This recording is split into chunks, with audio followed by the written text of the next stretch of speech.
Hi hello friends, ಹೇಗಿದ್ದೀರಾ ಎಲ್ಲರೂ? I hope ಎಲ್ಲರೂ ಚೆನ್ನಾಗಿದ್ದೀರಾ ಅಂತ ಅನ್ಕೊಂಡಿದ್ದೀನಿ. ಅದೇ ರೀತಿಯಾಗಿ ನಿಮ್ಮ ಎಲ್ಲ ಸ್ಟಡಿ ಕೂಡ ಚೆನ್ನಾಗಿ ನಡೀತಾ ಇದೆ ಅಂತ ಅನ್ಕೊಂಡಿದ್ದೇನೆ. ಓಕೆನಾ? ಯಾಕೆಂದರೆ ಈಗ ಮುಂದೆ ಕೆ ಎಸ್ ಮತ್ತು ಯು ಪಿ ಎಸ್ ಸಿ ಏನು ಎಕ್ಸಾಮ್ ಬರ್ತಾ ಇದೆ, ಪ್ರಿಲಿಮ್ಸ್ ಎರಡೂ ಕೂಡ ಬಿಗಿನಿಂಗ್ ಆಗಿ ಬರ್ತಾ ಇರುವಂಥ ಎಕ್ಸಾಮ್ಗಳು. ಅದರ ಜೊತೆಗೆ ಎಲ್ಲರ ಸ್ಟಡಿ ಕೂಡ ಅಷ್ಟೇ ಚೆನ್ನಾಗಿ ನಡೀತಾ ಇದೆ ಅಂತ ಅನ್ಕೊಂಡಿದ್ದೀನಿ. ಸೊ ಇವತ್ತು ನಾನು ಇಂಡಿಯನ್ ಪೊಲಿಟಿಯಲ್ಲಿ ಲಕ್ಷ್ಮೀಕಾಂತ್ ಏನು ಬುಕ್ಕನ್ನು ಪ್ರಿಪೇರ್ ಮಾಡ್ತಾರೆ ಎಲ್ಲರೂ.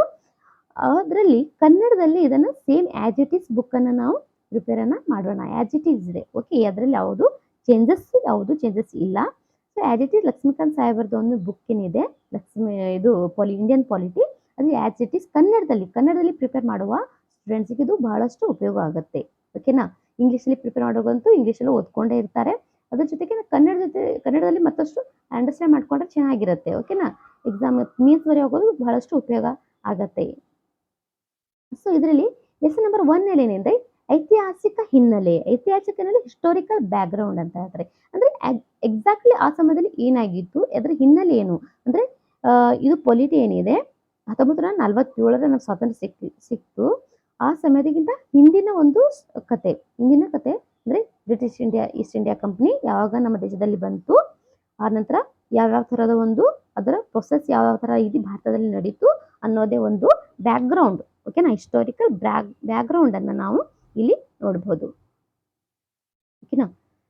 ಸೊ ಕ್ರಿಸ್ತ ಶಕ 1600ರಲ್ಲಿ ಈಸ್ಟ್ ಇಂಡಿಯಾ ಕಂಪನಿಯ ರೂಪದಲ್ಲಿ ವ್ಯಾಪಾರ ಮಾಡಲು ಬ್ರಿಟಿಷರು ಭಾರತಕ್ಕೆ ಬಂದರು.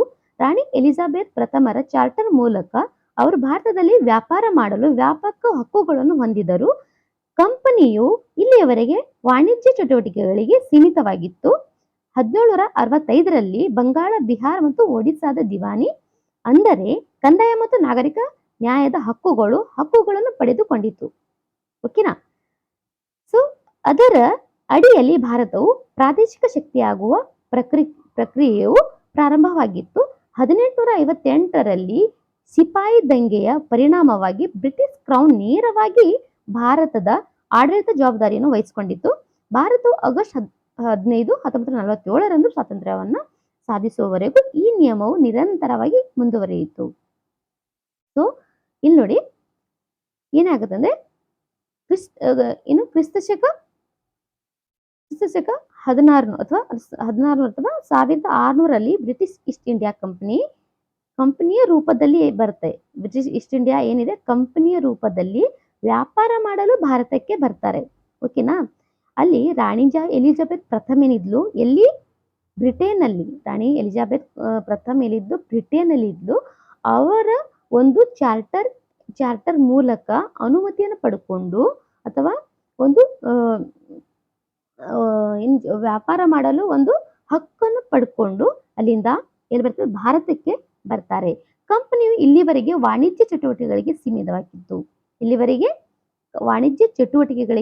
ಕಂಪನಿ ಯಾವುದೇ ತರಹದ ಭಾರತದ ಮೇಲೆ ಶಾಸನ ಮಾಡುವ ಒಂದು ದೃಷ್ಟಿಕೋನವನ್ನ ಇಟ್ಕೊಂಡಿರ್ಲಿಲ್ಲ. ಬರೀ ವಾಣಿಜ್ಯ ಚಟುವಟಿಕೆಗೆ ಸೀಮಿತವಾಗಿತ್ತು. ಇಷ್ಟ ಅರ್ಥ ಆಯ್ತಲ್ವಾ? ಸೊ 1765ರಲ್ಲಿ ಬಂಗಾಲ್, ಬಿಹಾರ್ ಮತ್ತು ಒಡಿಸ್ಸಾದ ದಿವಾನಿ ಹಕ್ಕನ್ನು ಪಡೆದುಕೊಳ್ತದೆ. ಓಕೆನಾ? ಸೊ ಯಾವಾಗ 1765ರಲ್ಲಿ ಬಂಗಾಳ, ಬಿಹಾರ ಮತ್ತು ಒಡಿಸ್ಸಾದ ದಿವಾನಿ ಅಂದ್ರೆ ಒಂದು ಶಾಸನ, ದಿವಾನಿ ಅಂದ್ರೆ ಒಂದು ರಾಜರು ಏನು ಆಡಳಿತ ನಡೆಸ್ತಾರೆ, ಅದನ್ನೇ ದಿವಾನಿ ಅಂತ ಹೇಳ್ತಿದ್ರು. ಯಾವಾಗ ಬಂಗಾಳದಲ್ಲಿ ಅಂದ್ರೆ ಅದು ದಿವಾನಿ ಅಂತ ಒಂದು ಪರ್ಷಿಯನ್ ವರ್ಡ್ ಆಗಿರುವಂಥದ್ದು. ಸೊ ಆ ಹಕ್ಕನ್ನು ಪಡ್ಕೊಳ್ತಾರೆ. ಇದರ ಅಡಿಯಲ್ಲಿ ಭಾರತವು ಪ್ರಾದೇಶಿಕ ಶಕ್ತಿಯಾಗುವ ಪ್ರಕ್ರಿಯೆಯು ಪ್ರಾರಂಭವಾಗಿತ್ತು. ಸೊ ಇದರಲ್ಲಿ ಏನಂದ್ರೆ 1765ರಲ್ಲಿ ಬಂಗಾಳ, ಬಿಹಾರ್, ಒಡಿಸ್ಸಾ ದಿವಾನಿ ಏನು ಪಡ್ಕೊಳ್ತಾರೆ, ಯಾವ್ಯಾವುದು ಕಂದಾಯ ಮತ್ತು ನಾಗರಿಕ ನ್ಯಾಯದ ಹಕ್ಕುಗಳನ್ನು ಪಡ್ಕೊಳ್ತಾರೆ. ಕಂದಾಯವನ್ನು ಪಡ್ಕೊಳ್ತಾರೆ. ಇಲ್ಲಿ ನೋಡಿ, ಕಂದಾಯ ಇಟ್ ಇಸ್ ವೆರಿ ಇಂಪಾರ್ಟೆಂಟ್. ಕಂದಾಯವನ್ನು ಪಡ್ಕೊಳ್ತಾರೆ. ಆದ ನಂತರ ನಾಗರಿಕ ನ್ಯಾಯದ ಒಂದು ಹಕ್ಕನ್ನು ಪಡ್ಕೊಬಿಡ್ತಾರೆ. ಆ ಹಕ್ಕುಗಳನ್ನೇ ಅವರು ಪಡ್ಕೊಬಿಡ್ತಾರೆ 1765ರಲ್ಲಿ. ಸೊ ಇಂಡಿಯನ್ ಪಾಲಿಟಿಯನ್ನು ನೀವು ಸ್ಟಡಿ ಮಾಡೋಕ್ಕಿಂತ ಮುಂಚೆ ಭಾರತದ ಆಧುನಿಕ ಭಾರತದ ಇತಿಹಾಸವನ್ನು ಓದಬೇಕು.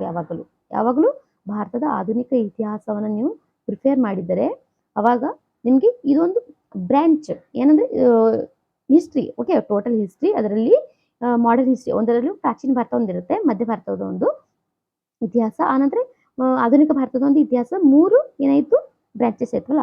ಅದೇ ಆಧುನಿಕ ಭಾರತದಲ್ಲಿ ನೀವು ಓದ್ತಾ ಇರಬೇಕಾದ್ರೆ ಅಲ್ಲಿಂದಾನೇ ಒಂದು ಬ್ರಾಂಚ್ ಏನಾಗುತ್ತೆ, ಮತ್ತೊಂದು ಬ್ರಾಂಚ್ ಮತ್ತೊಂದು ಕಡೆ ಹೋಗುತ್ತೆ. ಅದೇ ಇಂಡಿಯನ್ ಪಾಲಿಟಿ, ಅಂದ್ರೆ ಪಾಲಿಟಿಯ ಒಂದು ರಚನೆ, ಅಂದ್ರೆ ಸಂವಿಧಾನದ ಒಂದು ರಚನೆ, ಆನಂತರ ರೂಲ್ಸ್ಗಳು, ರೆಗ್ಯುಲೇಷನ್ಗಳು, ಆನಂತರ ಕಾಯ್ದೆಗಳು, ಆಮೇಲೆ ಆಕ್ಟ್ಗಳು, ಯಾವ್ಯಾವ ಥರ ಆಕ್ಟ್ಗಳು ಬರ್ತವೆ, ಇದೆಲ್ಲ ನಾವು ಇಂಡಿಯನ್ ಪಾಲಿಟಿಯಲ್ಲಿ ಓದ್ತೇವೆ. ಓಕೆ, ಸೊ ಇಲ್ಲಿ ಬಂಗಾಳ ಮತ್ತು ಬಿಹಾರ್, ಒಡಿಸ್ಸಾದ ಬಗ್ಗೆ ನೀವು ಸ್ಟಡಿ ಮಾಡಬೇಕಾದ್ರೆ ಭಾರತದ ಏನು ಆಧುನಿಕ ಭಾರತ ಇತಿಹಾಸನ ಓದಬೇಕು. ಹಾಗಾದ್ರೆ ಇದು ಚೆನ್ನಾಗಿ ನಿಮಗೆ ಅರ್ಥ ಆಗುತ್ತೆ. 1765ರಲ್ಲಿ ಏನು ಘಟನೆ ನಡೆದಿತ್ತು, ಆ ಘಟನೆ ಏನು ಪರಿಣಾಮವಾಗಿ ಬಂಗಾಳ, ಬಿಹಾರ, ಒಡಿಸ್ಸಾ 3 ಏನು ಪ್ರಾಂತಗಳು ಇವರ ಅಧೀನದಲ್ಲಿ ಬಂದ್ಬಿಡುತ್ತೆ ಅಂತ.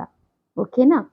ಇದರ ಅಡಿಯಲ್ಲಿ ಭಾರತವು ಪ್ರಾದೇಶಿಕ ಶಕ್ತಿಯಾಗಿ ಪ್ರಕ್ರಿಯೆಯು ಪ್ರಾರಂಭವಾಯಿತು. ಪ್ರಾದೇಶಿಕ ಶಕ್ತಿ ಅಂದ್ರೆ ಅಲ್ಲಿನ ರೀಜನಲ್ ಒಂದು ಪವರ್ ಆಗಿ ಅದು ಹೊರಹೊಮ್ಮತ್ತೆ. ಈ ನೋಡಿ 3 ಪ್ರಾಂತ್ಯಗಳು ಅವ್ರ ಕೈಯಲ್ಲಿ ಸಿಕ್ಬಿಟ್ರೆ ಅವರೇ ಒಂದು ಸ್ಟ್ರಾಂಗ್ ಆಗಿ ಒಂದು ಏನು ಹೇಳ್ತಾರೆ, ಒಂದು ರಾಜ್ಯದ ಒಂದು ಗವರ್ನರ್ ಜನರಲ್ ಆಗಿ ಅವರು ಆಡಳಿತ ಮಾಡಲಿಕ್ಕೆ ಶುರುವನ್ನು, ಅಲ್ಲಿ ಸ್ಮಾಲ್ ಆಗಿ ಆಡಳಿತ ಮಾಡಲಿಕ್ಕೆ ಶುರುವನ್ನು ಮಾಡ್ತಾರೆ ಅಂತಾಯ್ತು. ಓಕೆನಾ. ಸೊ 1858ರಲ್ಲಿ ಸಿಪಾಯಿ ದಂಗೆಯ ಪರಿಣಾಮವಾಗಿ ಬ್ರಿಟಿಷ್ ಕ್ರೌನ್ ನೇರವಾಗಿ ಭಾರತದ ಆಡಳಿತದ ಜವಾಬ್ದಾರಿಯನ್ನ ವಹಿಸ್ಕೊಳ್ತದೆ. 1858ರ ಸಿಪಾಯಿ ದಂಗೆ, it is a very very important. ಇದನ್ನ ನೀವು ಓದ್ಕೊಳ್ಳೇಬೇಕು. ಯಾಕಂದ್ರೆ 1858ರ ಸಿಪಾಯಿ ದಂಗೆ ಇದು ಮಾಡರ್ನ್ ಇದು ಇಂಡಿಯನ್ ಹಿಸ್ಟ್ರಿ ಏನಿದೆ ಅದರಲ್ಲಿ ಇರುವಂಥದ್ದು. ಸೊ ಇದರಲ್ಲಿ ಎಷ್ಟು ಜನರು ಪಾಲ್ಗೊಳ್ತಾರೆ, ಎಷ್ಟು ಮಹಿಳೆಯರು ಇದರಲ್ಲಿ ಪಾಲ್ಗೊಳ್ತಾರೆ, ಇದು ಕೂಡ ಅದರಲ್ಲಿ ಚೆನ್ನಾಗಿ ಕೊಟ್ಟಿದ್ದಾರೆ. ರಾಣಿ ಚೆನ್ನಮ್ಮ ಆಗಿರ್ಬೋದು, ರಾಣಿ ಕಿತ್ತೂರು ಚೆನ್ನಮ್ಮ ಆಗಿರ್ಬೋದು, ಝಾನ್ಸಿ ರಾಣಿ ಆಗಿರ್ಬೋದು, ಬಹಳಷ್ಟು ಮಹಿಳೆಯರು ಇದರಲ್ಲಿ ತಮ್ಮ ಸಾಹಸನ ತೋರಿಸಿದ್ದಾರೆ. ಅದು ಬಿಟ್ಟರೆ ಬಹಳಷ್ಟು ರಾಜರು ಮತ್ತೆ ಬಹಳಷ್ಟು ಏನು ಪ್ರಧಾನ ಒಂದು ಸಿಪಾಯಿಗಳು, ಓಕೆ, ಅವರು ಕೂಡ ಇದರಲ್ಲಿ ಭಾಗವನ್ನು ವಹಿಸಿದ್ದಾರೆ. ಅದ್ರ ಬಗ್ಗೆ ನೀವು 1858ರ ಬಗ್ಗೆ ಖಂಡಿತವಾಗಿ ಮೇನ್ಸಲ್ಲಿ ಕ್ವಶನ್ ಬಂದೇ ಬರುತ್ತೆ. ಇದನ್ನು ನೀವು ಪ್ರಿಪೇರ್ ಮಾಡ್ಕೊಳ್ಳೇಬೇಕಾಗುತ್ತೆ. ಓಕೆನಾ. ಬ್ರಿಟಿಷ್ ಕ್ರೌನ್ ನೇರವಾಗಿ ಭಾರತದ ಆಡಳಿತದ ಜವಾಬ್ದಾರಿಯನ್ನು ವಹಿಸ್ಕೊಳ್ತದೆ. ಭಾರತ ಆಡಳಿತ ಜವಾಬ್ದಾರಿಯನ್ನು ಬ್ರಿಟಿಷ್ ಕ್ರೌನ್ ನೇರವಾಗಿ ವಹಿಸ್ಕೊಳ್ತದೆ ಇದರ ಪರಿಣಾಮವಾಗಿ. ಓಕೆನಾ. ಸೊ ಭಾರತ ಆಗಸ್ಟ್ 15, 1947ರಂದು ಭಾರತವನ್ನು ಸಾಧಿಸುವವರೆಗೂ ಈ ನಿಯಮ ನಿರಂತರವಾಗಿ ಮುಂದುವರಿತಾ ಹೋಗುತ್ತೆ. ಸೊ ಇಲ್ಲಿ 2 ವರ್ಡ್ ಇಲ್ಲಿ ಬರುತ್ತೆ, ಬ್ರಿಟಿಷ್ ಕ್ರೌನ್. ಓಕೆನಾ. ಬ್ರಿಟಿಷ್ ಕ್ರೌನ್, ಮತ್ತೊಂದು ಬ್ರಿಟಿಷ್ ಈಸ್ಟ್ ಇಂಡಿಯಾ ಕಂಪನಿ. ಇದರ ಅರ್ಥ ಏನು? ಬ್ರಿಟಿಷ್ ಕ್ರೌನ್ ಅಂದ್ರೆ ಇಂಗ್ಲೆಂಡಿನಲ್ಲಿ ಅಥವಾ ಬ್ರಿಟನ್, ಇಂಗ್ಲೆಂಡ್ ಮತ್ತು ಬ್ರಿಟನ್ ಎರಡು ಒಂದೇ. ಓಕೆನಾ. ಇಂಗ್ಲೆಂಡ್ನಲ್ಲಿ ನಡೀತಾ ಇರುವಂತ ಅಥವಾ ಇಂಗ್ಲೆಂಡನ್ನು ಆಳ್ತಾ ಇರುವಂತ ಒಂದು ಸರ್ಕಾರ, ಒಂದು ಶಾಸನದ ಸರ್ಕಾರ, ಆಡಳಿತ ಮಾಡ್ತಿರುವಂತ ಸರ್ಕಾರ, ಅದೇ ಬ್ರಿಟಿಷ್ ಕ್ರೌನ್. ಓಕೆನಾ. ಸೊ ಇಂಗ್ಲೆಂಡಿನಲ್ಲಿ ವ್ಯಾಪಾರ ಮಾಡಲು ಒಂದು ಸಣ್ಣ ಒಂದು ಜನರ ಗುಂಪಿನ ಒಂದು ಕಂಪನಿ, ಓಕೆ, ಒಂದು ಕಂಪನಿಯನ್ನ ತಯಾರು ಮಾಡಿಕೊಂಡು ಇವರು ಬೇರೆ ದೇಶಗಳಿಗೆ ಹೋಗಿ ವ್ಯಾಪಾರದ ಒಂದು ದೃಷ್ಟಿಕೋನದಿಂದ ಬಿಸ್ನೆಸ್ ಮ್ಯಾನ್ಗಳು ಹೇಳಲಿಕ್ಕೆ ಅಡ್ಡಿ ಇಲ್ಲ, ಹೀಗೆ ಬರ್ತಾರೆ. ಓಕೆನಾ. ಬ್ರಿಟಿಷ್ ಕ್ರೌನ್ ಗೊತ್ತಲ್ಲ, ಅಲ್ಲಿಂದ ಸರ್ಕಾರ, ಇದು ಬ್ರಿಟಿಷ್ ಈಸ್ಟ್ ಇಂಡಿಯಾ ಕಂಪನಿ ಬರೀ ನಮ್ಮ ದೇಶಕ್ಕೆ ಬಂದಿದ್ದು ಬರೀ ಒಂದು ಕಂಪನಿ ಅಷ್ಟೇ. ಇದು ಏನು ಬ್ರಿಟಿಷ್ ಸರ್ಕಾರ ಅಲ್ಲ. ಆ ನಂತರ ಬ್ರಿಟಿಷ್ ಸರ್ಕಾರ ಕೈಯಲ್ಲಿ ಹೋಗುತ್ತೆ. ಏನು 1858ರ ದಂಗೆಯ ನಂತರ, ಸಿಪಾಯಿ ದಂಗೆ ನಂತರ ಬ್ರಿಟಿಷ್ ಏನು ಕ್ರೌನ್ ಇದೆ ಅದು ನೇರವಾಗಿ ನಮ್ಮ ದೇಶವನ್ನ ಕಬ್ಜಾ ಮಾಡ್ಕೊಳ್ತದೆ. ಓಕೆನಾ. ಅದಕ್ಕಿಂತ ಮುಂಚೆ ಇದು ಕಂಪನಿಯ ಒಂದು ಎಲ್ಲ ಆಡಳಿತ ನಡೀತಾ ಇರ್ತದೆ. ಸೊ ಇದಾದ ನಂತರ ಸ್ವಾತಂತ್ರ್ಯದ ನಂತರ ಭಾರತದಲ್ಲಿ ಸಂವಿಧಾನದ ಅಗತ್ಯತೆ ಇತ್ತು. ಸ್ವಾತಂತ್ರ್ಯ ಸಿಕ್ಕ ನಂತರ ಏನಾಗುತ್ತೆ, ಭಾರತಕ್ಕೆ ಸ್ವಾತಂತ್ರ್ಯ ಸಿಕ್ಕ ಮೇಲೆ ಇಲ್ಲಿನ ಜನರು ಯಾವ ಥರ ಜೀವಿಸಬೇಕು, ಯಾವ ಥರ ತಮ್ಮ ರೂಲ್ಸ್ ರೆಗ್ಯುಲೇಷನ್ ಯಾವ ಥರ ಪಾಲಿಸಬೇಕು, ಮತ್ತೆ ನಾವು ಯಾವ ಥರ ನಮ್ಮ ಶಾಸನ ನಡೆಸಬೇಕು ಅನ್ನೋದಕ್ಕೋಸ್ಕರ ಒಂದು ಸಂವಿಧಾನದ ಅಗತ್ಯ ಇರುತ್ತೆ ನಮಗೆ. ಓಕೆ, ನಾವು ಒಂದು ಸಂವಿಧಾನ ಮಾಡ್ಕೊಳ್ಳೇಬೇಕಾಗುವಂಥ ಒಂದು ಅವಶ್ಯಕತೆ ಇರುತ್ತೆ. ಸೊ ಆಗ 1934ರಲ್ಲಿ ಎಂ.ಎನ್. ರಾಯ್ ಅವರ ಸಲಹೆಯ ಮೇರೆಗೆ, ಓಕೆ, ರಾಯ್ ಅವರ ಸಲಹೆಯನ್ನು ಕಾರ್ಯಗತಗೊಳಿಸಲು 1946ರಲ್ಲಿ ಸಂವಿಧಾನ ಸಭೆಯನ್ನು ರಚಿಸಲಾಗುತ್ತೆ. ಸೊ ಲಕ್ಷ್ಮೀಕಾಂತ್ ಏನು ಬುಕ್ ಇದೆ ಇದರ ಪ್ರಕಾರ ಏನ್ ಮಾಡಿದಂದ್ರೆ 1934ರಲ್ಲಿ ಎಂ.ಎನ್. ರಾಯ್ ಅವರ ಸಲಹೆಯನ್ನು ಕಾರ್ಯಗತಗೊಳಿಸಲು ಸಲಹೆಯನ್ನು ಮುಂದುವರಿಸ್ಕೊಂಡು ಹೋಗಿ ಅದನ್ನು ಕಾರ್ಯರೂಪಕ್ಕೆ ತರಲು 1946ರಲ್ಲಿ ಸಂವಿಧಾನ ಸಭೆಯನ್ನ ರಚಿಸ್ತಾರೆ. ಓಕೆ. ಸೊ ಎಂ ಎನ್ ರಾಯರು ಯಾರಾಗಿದ್ರು ಹಾಗಾದ್ರೆ?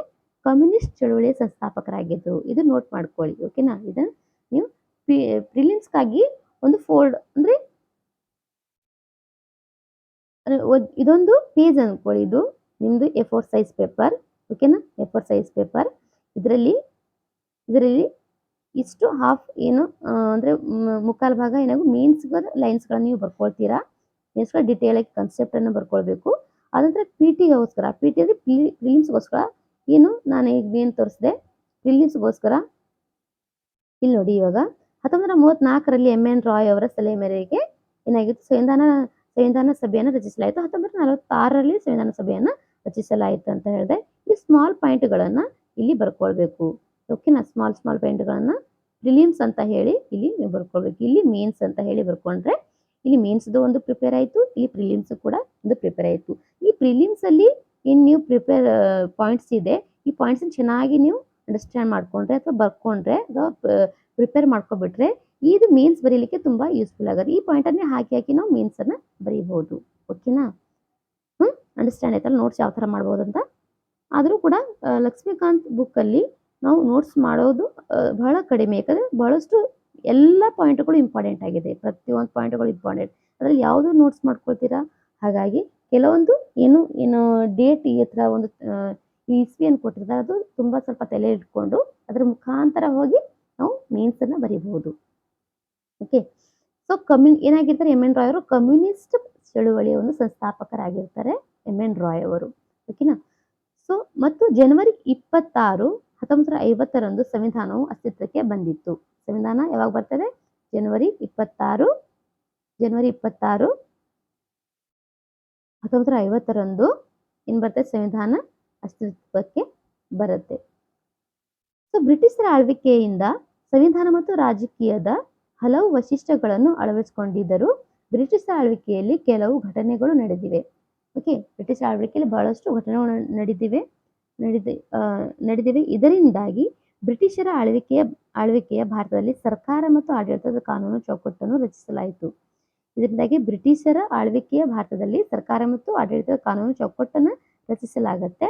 ಈ ಘಟನೆಗಳು ನಮ್ಮ ಸಂವಿಧಾನ ಮತ್ತು ರಾಜಪ್ರಭುತ್ವದ ಮೇಲೆ ಆಳವಾದ ಪ್ರಭಾವವನ್ನು ಬೀರಿದವು. ಈ ಘಟನೆಯ ಅನುಕ್ರಮವಾಗಿ ವಿವರಗಳು ಹೀಗಿವೆ. ಓಕೆ. ಸೊ ಏನು ಬ್ರಿಟಿಷ್ ಸರ್ಕಾರ ಏನು ಆಳ್ವಿಕೆ ನಡೀತಾ ಇತ್ತು ನಮ್ಮ ಭಾರತ ದೇಶದಲ್ಲಿ, ಅವಾಗ ಬ್ರಿಟಿಷರ ಆಳ್ವಿಕೆಯಲ್ಲಿ ಬಹಳಷ್ಟು ಏನು ಘಟನೆಗಳು ನಡೆದ್ವು. ಆ ಘಟನೆಗಳನ್ನು ನಡಿಬಾರ್ದು ಇನ್ನು ಮುಂದೆ. ಆ ಥರದ ಏನು ಘಟನೆಗಳು ರಿಪಿಟೇಷನ್ ಆಗಬಾರ್ದು ಅಂತ ಹೇಳಿ ಸಂವಿಧಾನದ ರಾಜಪ್ರಭುತ್ವದ ಮೇಲೆ ಆಳವಾದ ಪ್ರಭಾವ ಬೀರುತ್ತೆ. ಇವರು ಸಂವಿಧಾನ ರಾಜಪ್ರಭುತ್ವ ಏನಿದೆ ಅದರ ಮೇಲೆ ಆಳವಾದ ಪ್ರಭಾವವನ್ನು ಬಿದ್ದಿರ್ತದೆ. ಪ್ರಭಾವ ಬಿದ್ದಿರ್ತಿದ್ರ ಮೇಲೆ. ಓಕೆನಾ? ಸೊ ಇನ್ನು ಕ್ರಮವಾಗಿ ಬಹಳಷ್ಟು ಒಂದು ರೂಲ್ಸ್ ರೆಗ್ಯುಲೇಷನ್ ಅನ್ನ ಅವರು ತರಲಿಕ್ಕೆ ಶುರುವನ್ನ ಮಾಡ್ತಾರೆ. ಸೊ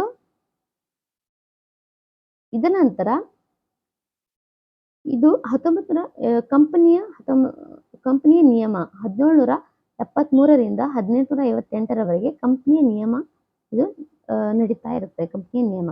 ಓಕೆನಾ? ಸೊ 1773ರ ನಿಯಂತ್ರಣ ಕಾಯ್ದೆ ಅಂದ್ರೆ ನಿಯಂತ್ರಣ ಮಾಡ್ತಿರೋದು ಯಾರು? British crown. Okay. British crown ಅಥವಾ ಬ್ರಿಟಿಷ್ ಸರ್ಕಾರ. ಈ ಬ್ರಿಟಿಷ್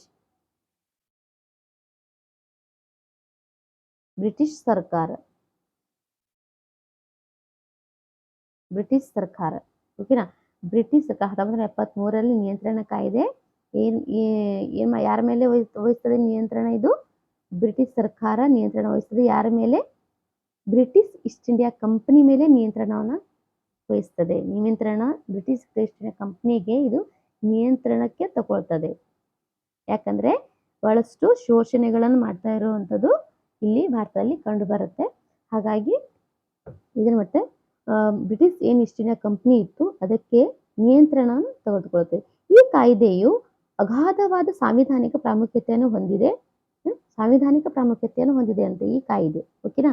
ಯಾವ ಕಾಯ್ದೆ? 1773ರ ಕಾಯ್ದೆ. ಭಾರತದಲ್ಲಿ ಈಸ್ಟ್ ಇಂಡಿಯಾ ಕಂಪನಿಯು ಕಂಪನಿಯ ಕಾರ್ಯಾಚರಣೆಗಳನ್ನು ಕ್ರಮಬದ್ಧಗೊಳಿಸುವ ಮತ್ತು ನಿಯಂತ್ರಿಸುವ ನಿಟ್ಟಿನಲ್ಲಿ ಬ್ರಿಟಿಷ್ ಸರ್ಕಾರವು ತೆಗೆದುಕೊಂಡ ಮೊದಲ ಹೆಜ್ಜೆ ಇದಾಗಿತ್ತು. ಏನು ಮೊದಲ ಹೆಜ್ಜೆ ಇದಾಗಿತ್ತು ಏನಂದ್ರೆ ಭಾರತದಲ್ಲಿ ಈಸ್ಟ್ ಇಂಡಿಯಾ ಕಂಪನಿಯ ಕಾರ್ಯಾಚರಣೆಗಳನ್ನು ಈಸ್ಟ್ ಇಂಡಿಯಾ ಕಂಪನಿ ಕಾರ್ಯಾಚರಣೆ ನಡೆಸ್ತಾ ಇದೆ ಭಾರತದಲ್ಲಿ, ಅದನ್ನ ನಿಯಂತ್ರಿಸುವ ಮತ್ತು ಕ್ರಮಬದ್ಧಗೊಳಿಸುವ ನಿಟ್ಟಿನಲ್ಲಿ ಅದರ ದಾರಿಯಲ್ಲಿ ಬ್ರಿಟಿಷ್ ಸರ್ಕಾರವು ಒಂದು ಪ್ರಮುಖವಾದ ಒಂದು ಹೆಜ್ಜೆಯನ್ನ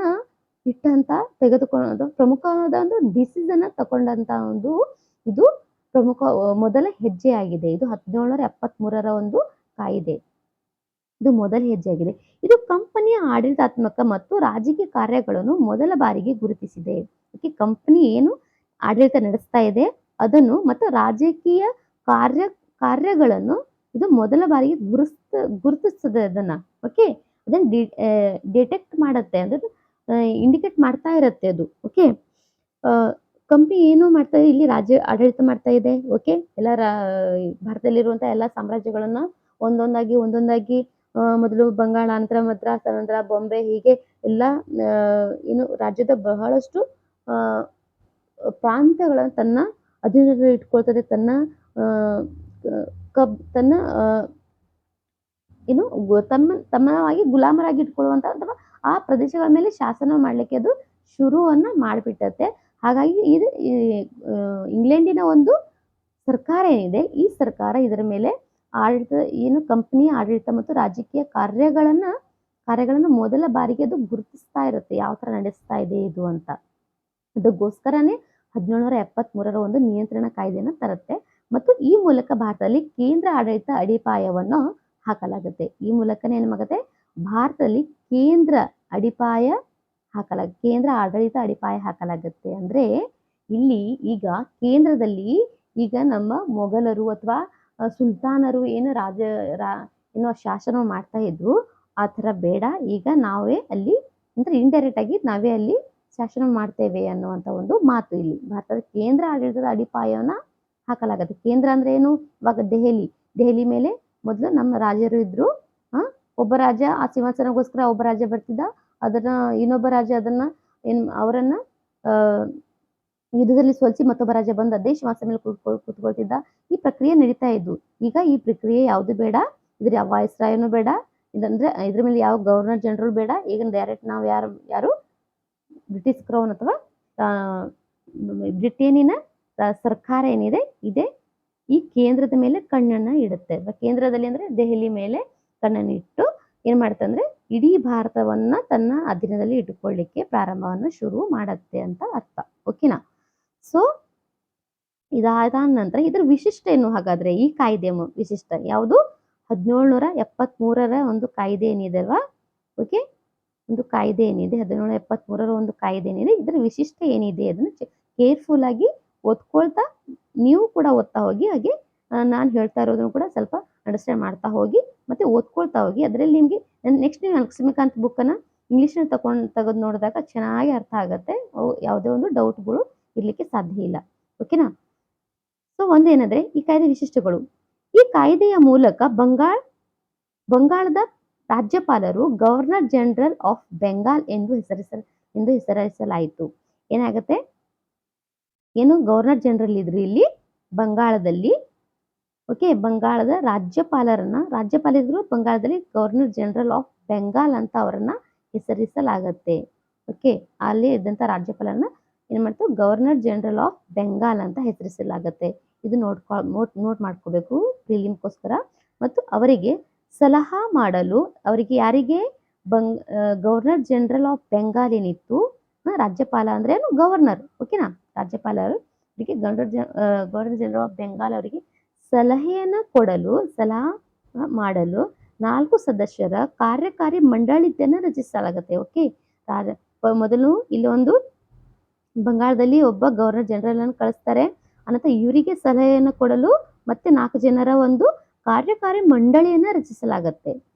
ಅಂತಹ ಮೊದಲ governor lord Warren Hastings. Okay, ಮೊದಲ ಗವರ್ನರ್ ಜನರಲ್ ಯಾರು? ಬಂಗಾಳದಿಂದ ಮೊದಲ governor general lord Warren Hastings ಎಂಬುವರು ಮೊದಲ ಗವರ್ನರ್ ಜನರಲ್ ಆಗಿದ್ದರು. ಓಕೆನಾ? ಸೊ ಇದು ಫ್ಯಾಕ್ಟನ್ನು ನೆನ್ಪಿಟ್ಕೊಳ್ಬೇಕು. ಓಕೆ, ಬಂಗಾಳದ ಮೊದಲ ಗವರ್ನರ್ ಜನರಲ್ ಆಗಿ ಇವರನ್ನು ಹೆಸರಿಸಲಾಗತ್ತೆ. ಮೊದಲ ಗವರ್ನರ್ ಜನರಲ್ ಯಾರು? Lord Warren Hastings. ಹಾಗಾಗಿ ಇವರಿಗೆ ಸಲಹೆ ಮಾಡಲಿ ಅಂತೇಳಿ 4 ಜನರ ಕಾರ್ಯಕಾರಿ ಮಂಡಳಿಯನ್ನು ರಚಿಸಲಾಗತ್ತೆ. ಸೊ ಎರಡನೇದಾಗಿ ನೋಡಿ, ಇದರ ಮೂಲಕ ಮದ್ರಾಸ್ ಮತ್ತು ಬಾಂಬೆಯ ಗವರ್ನರ್ಗಳು ಬಂಗಾಳದ ಗವರ್ನರ್ ಜನರಲ್ಗೆ ಅಧೀನರಾದರು. ಓಕೆ, ಸೊ ಇಲ್ಲಿ ಹೆಡ್ ಇರ್ತಾರೆ, ಒಬ್ಬನ ಹೆಡ್ ಆಗಿರ್ತಾನೆ. ಓಕೆ, ಬಂಗಾಳದಲ್ಲಿ ಒಬ್ಬ ಹೆಡ್ ಆಗಿರ್ತಾನೆ. ಹೆಡ್ ಇರ್ತಾನೆ. ಇವನ ಅಧೀನದಲ್ಲಿ ಮತ್ತಿಬ್ರು ಇವನ ಅಧೀನದಲ್ಲಿ ಉಳ್ಕೊಳ್ತಾರೆ. ಯಾರು? ಬಾಂಬೆ ಮತ್ತೆ ಮದ್ರಾಸ್. ಓಕೆನಾ? ಬಾಂಬೆ ಮತ್ತೆ ಮದ್ರಾಸ್. ಓಕೆ, ಬಾಂಬೆ ಮತ್ತೆ ಮದ್ರಾಸ್ನ ಇಬ್ರು ಗವರ್ನರ್ ಜನರಲ್ ಏನಿದ್ದಾರೆ ಇವರು ಏನು ವಾರನ್ ಹೇಸ್ಟಿಂಗ್ ಏನಿದೆ ಬಂಗಾಳದ ಗವರ್ನರ್ ಜನರಲ್ ಅಧೀನರಾಗಿ ಉಳ್ಕೊಳ್ತಾರೆ. ಓಕೆ, ಅಧೀನ ಆಗೈತೆ ಅಂದರೆ ಮೊದಲು ಎಲ್ಲಾ ಪ್ರೆಸಿಡೆನ್ಸಿಗಳ ಗವರ್ನರ್ಗಳು ಪರಸ್ಪರ ಪ್ರತ್ಯೇಕವಾಗಿದ್ದರು. ಏನಾಗಂದ್ರೆ ಮೊದಲನಾಗಿದ್ರು ಬಂಗಾಳದಲ್ಲಿ ಒಬ್ಬ ಗವರ್ನರ್ ಜನರಲ್ ಇದ್ದ, ಆಮೇಲೆ ಮದ್ರಾಸ್ದಲ್ಲಿ ಒಬ್ಬ ಗವರ್ನರ್ ಜನರಲ್ ಇದ್ದ, ನಂತರ ಬಾಂಬೆದಲ್ಲೂ ಕೂಡ ಒಬ್ಬ ಗವರ್ನರ್ ಜನರಲ್ ಇದ್ದ. ಓಕೆನಾ? ಸೊ ಬಂಗಾಳದಲ್ಲಿ, ಬಾಂಬೆದಲ್ಲಿ ಮತ್ತು ಮದ್ರಾಸ್ದಲ್ಲಿ ಒಬ್ಬೊಬ್ಬರು ಗವರ್ನರ್ ಜನರಲ್, ಹೀಗೆ 3 ಗವರ್ನರ್ ಜನರಲ್ಗಳು ಇದ್ರು 3 ಪ್ರಾಂತ್ಯಗಳಲ್ಲಿ. ಓಕೆ, ಸೊ ಈ ಕಾಯ್ದೆ ಬಂದ ಮೇಲೆ ಅಂದ್ರೆ 1773ರ ಒಂದು ಕಾಯ್ದೆ ಬಂದ ನಂತರ ಈ ಬಂಗಾಳ ಗವರ್ನರ್ ಜನರಲ್ ಏನ್ ಮಾಡುತ್ತೆ? ಹೆಡ್ ಮಾಡಲಾಗುತ್ತೆ. ಹೆಡ್ ಅಂದ್ರೆ ಇದು ಪ್ರಮುಖ ಮಾಡಲಾಗುತ್ತೆ. ಇವರ ಅಧೀನದಲ್ಲಿ ಇರಬೇಕು ಇವೆರಡು, ಬಾಂಬೆ ಮತ್ತು ಮದ್ರಾಸ್. ಓಕೆನಾ? ಬಾಂಬೆ ಮತ್ತು ಮದ್ರಾಸ್ ಗವರ್ನರ್ ಜನರಲ್ಗಳು ಈ ಬಂಗಾಳದ ಗವರ್ನರ್ ಜನರರ ಕೆಳಗಡೆ ಅಥವಾ ಇವರ ಅಧೀನದಲ್ಲಿ ಇವರು ಇರ್ಬೇಕಂತ ಹೇಳಿ ಮಾಡಲಾಗತ್ತೆ. ಮೊದಲು ಇವರು 3 ಗವರ್ನರ್ ಜನರಲ್ಗಳು ಪ್ರತ್ಯೇಕವಾಗಿದ್ರು. ಪ್ರತ್ಯೇಕರು ಒಂದೊಂದು ಪ್ರಾಂತ್ಯಕ್ಕೆ ಗವರ್ನರ್ ಜನರಲ್ ಆಗಿದ್ರು ಅಥವಾ ರಾಜ್ಯಪಾಲರು ಆಗಿದ್ದರು. ಓಕೆ, ಗವರ್ನರ್ ಜನರಲ್ ಅಂದ್ರೆ ರಾಜ್ಯಪಾಲರಾಗಿ ಆ ಪ್ರಾಂತ್ಯಗಳನ್ನ ಅವರು ನೋಡ್ಕೊಳ್ತಾ ಇದ್ರು.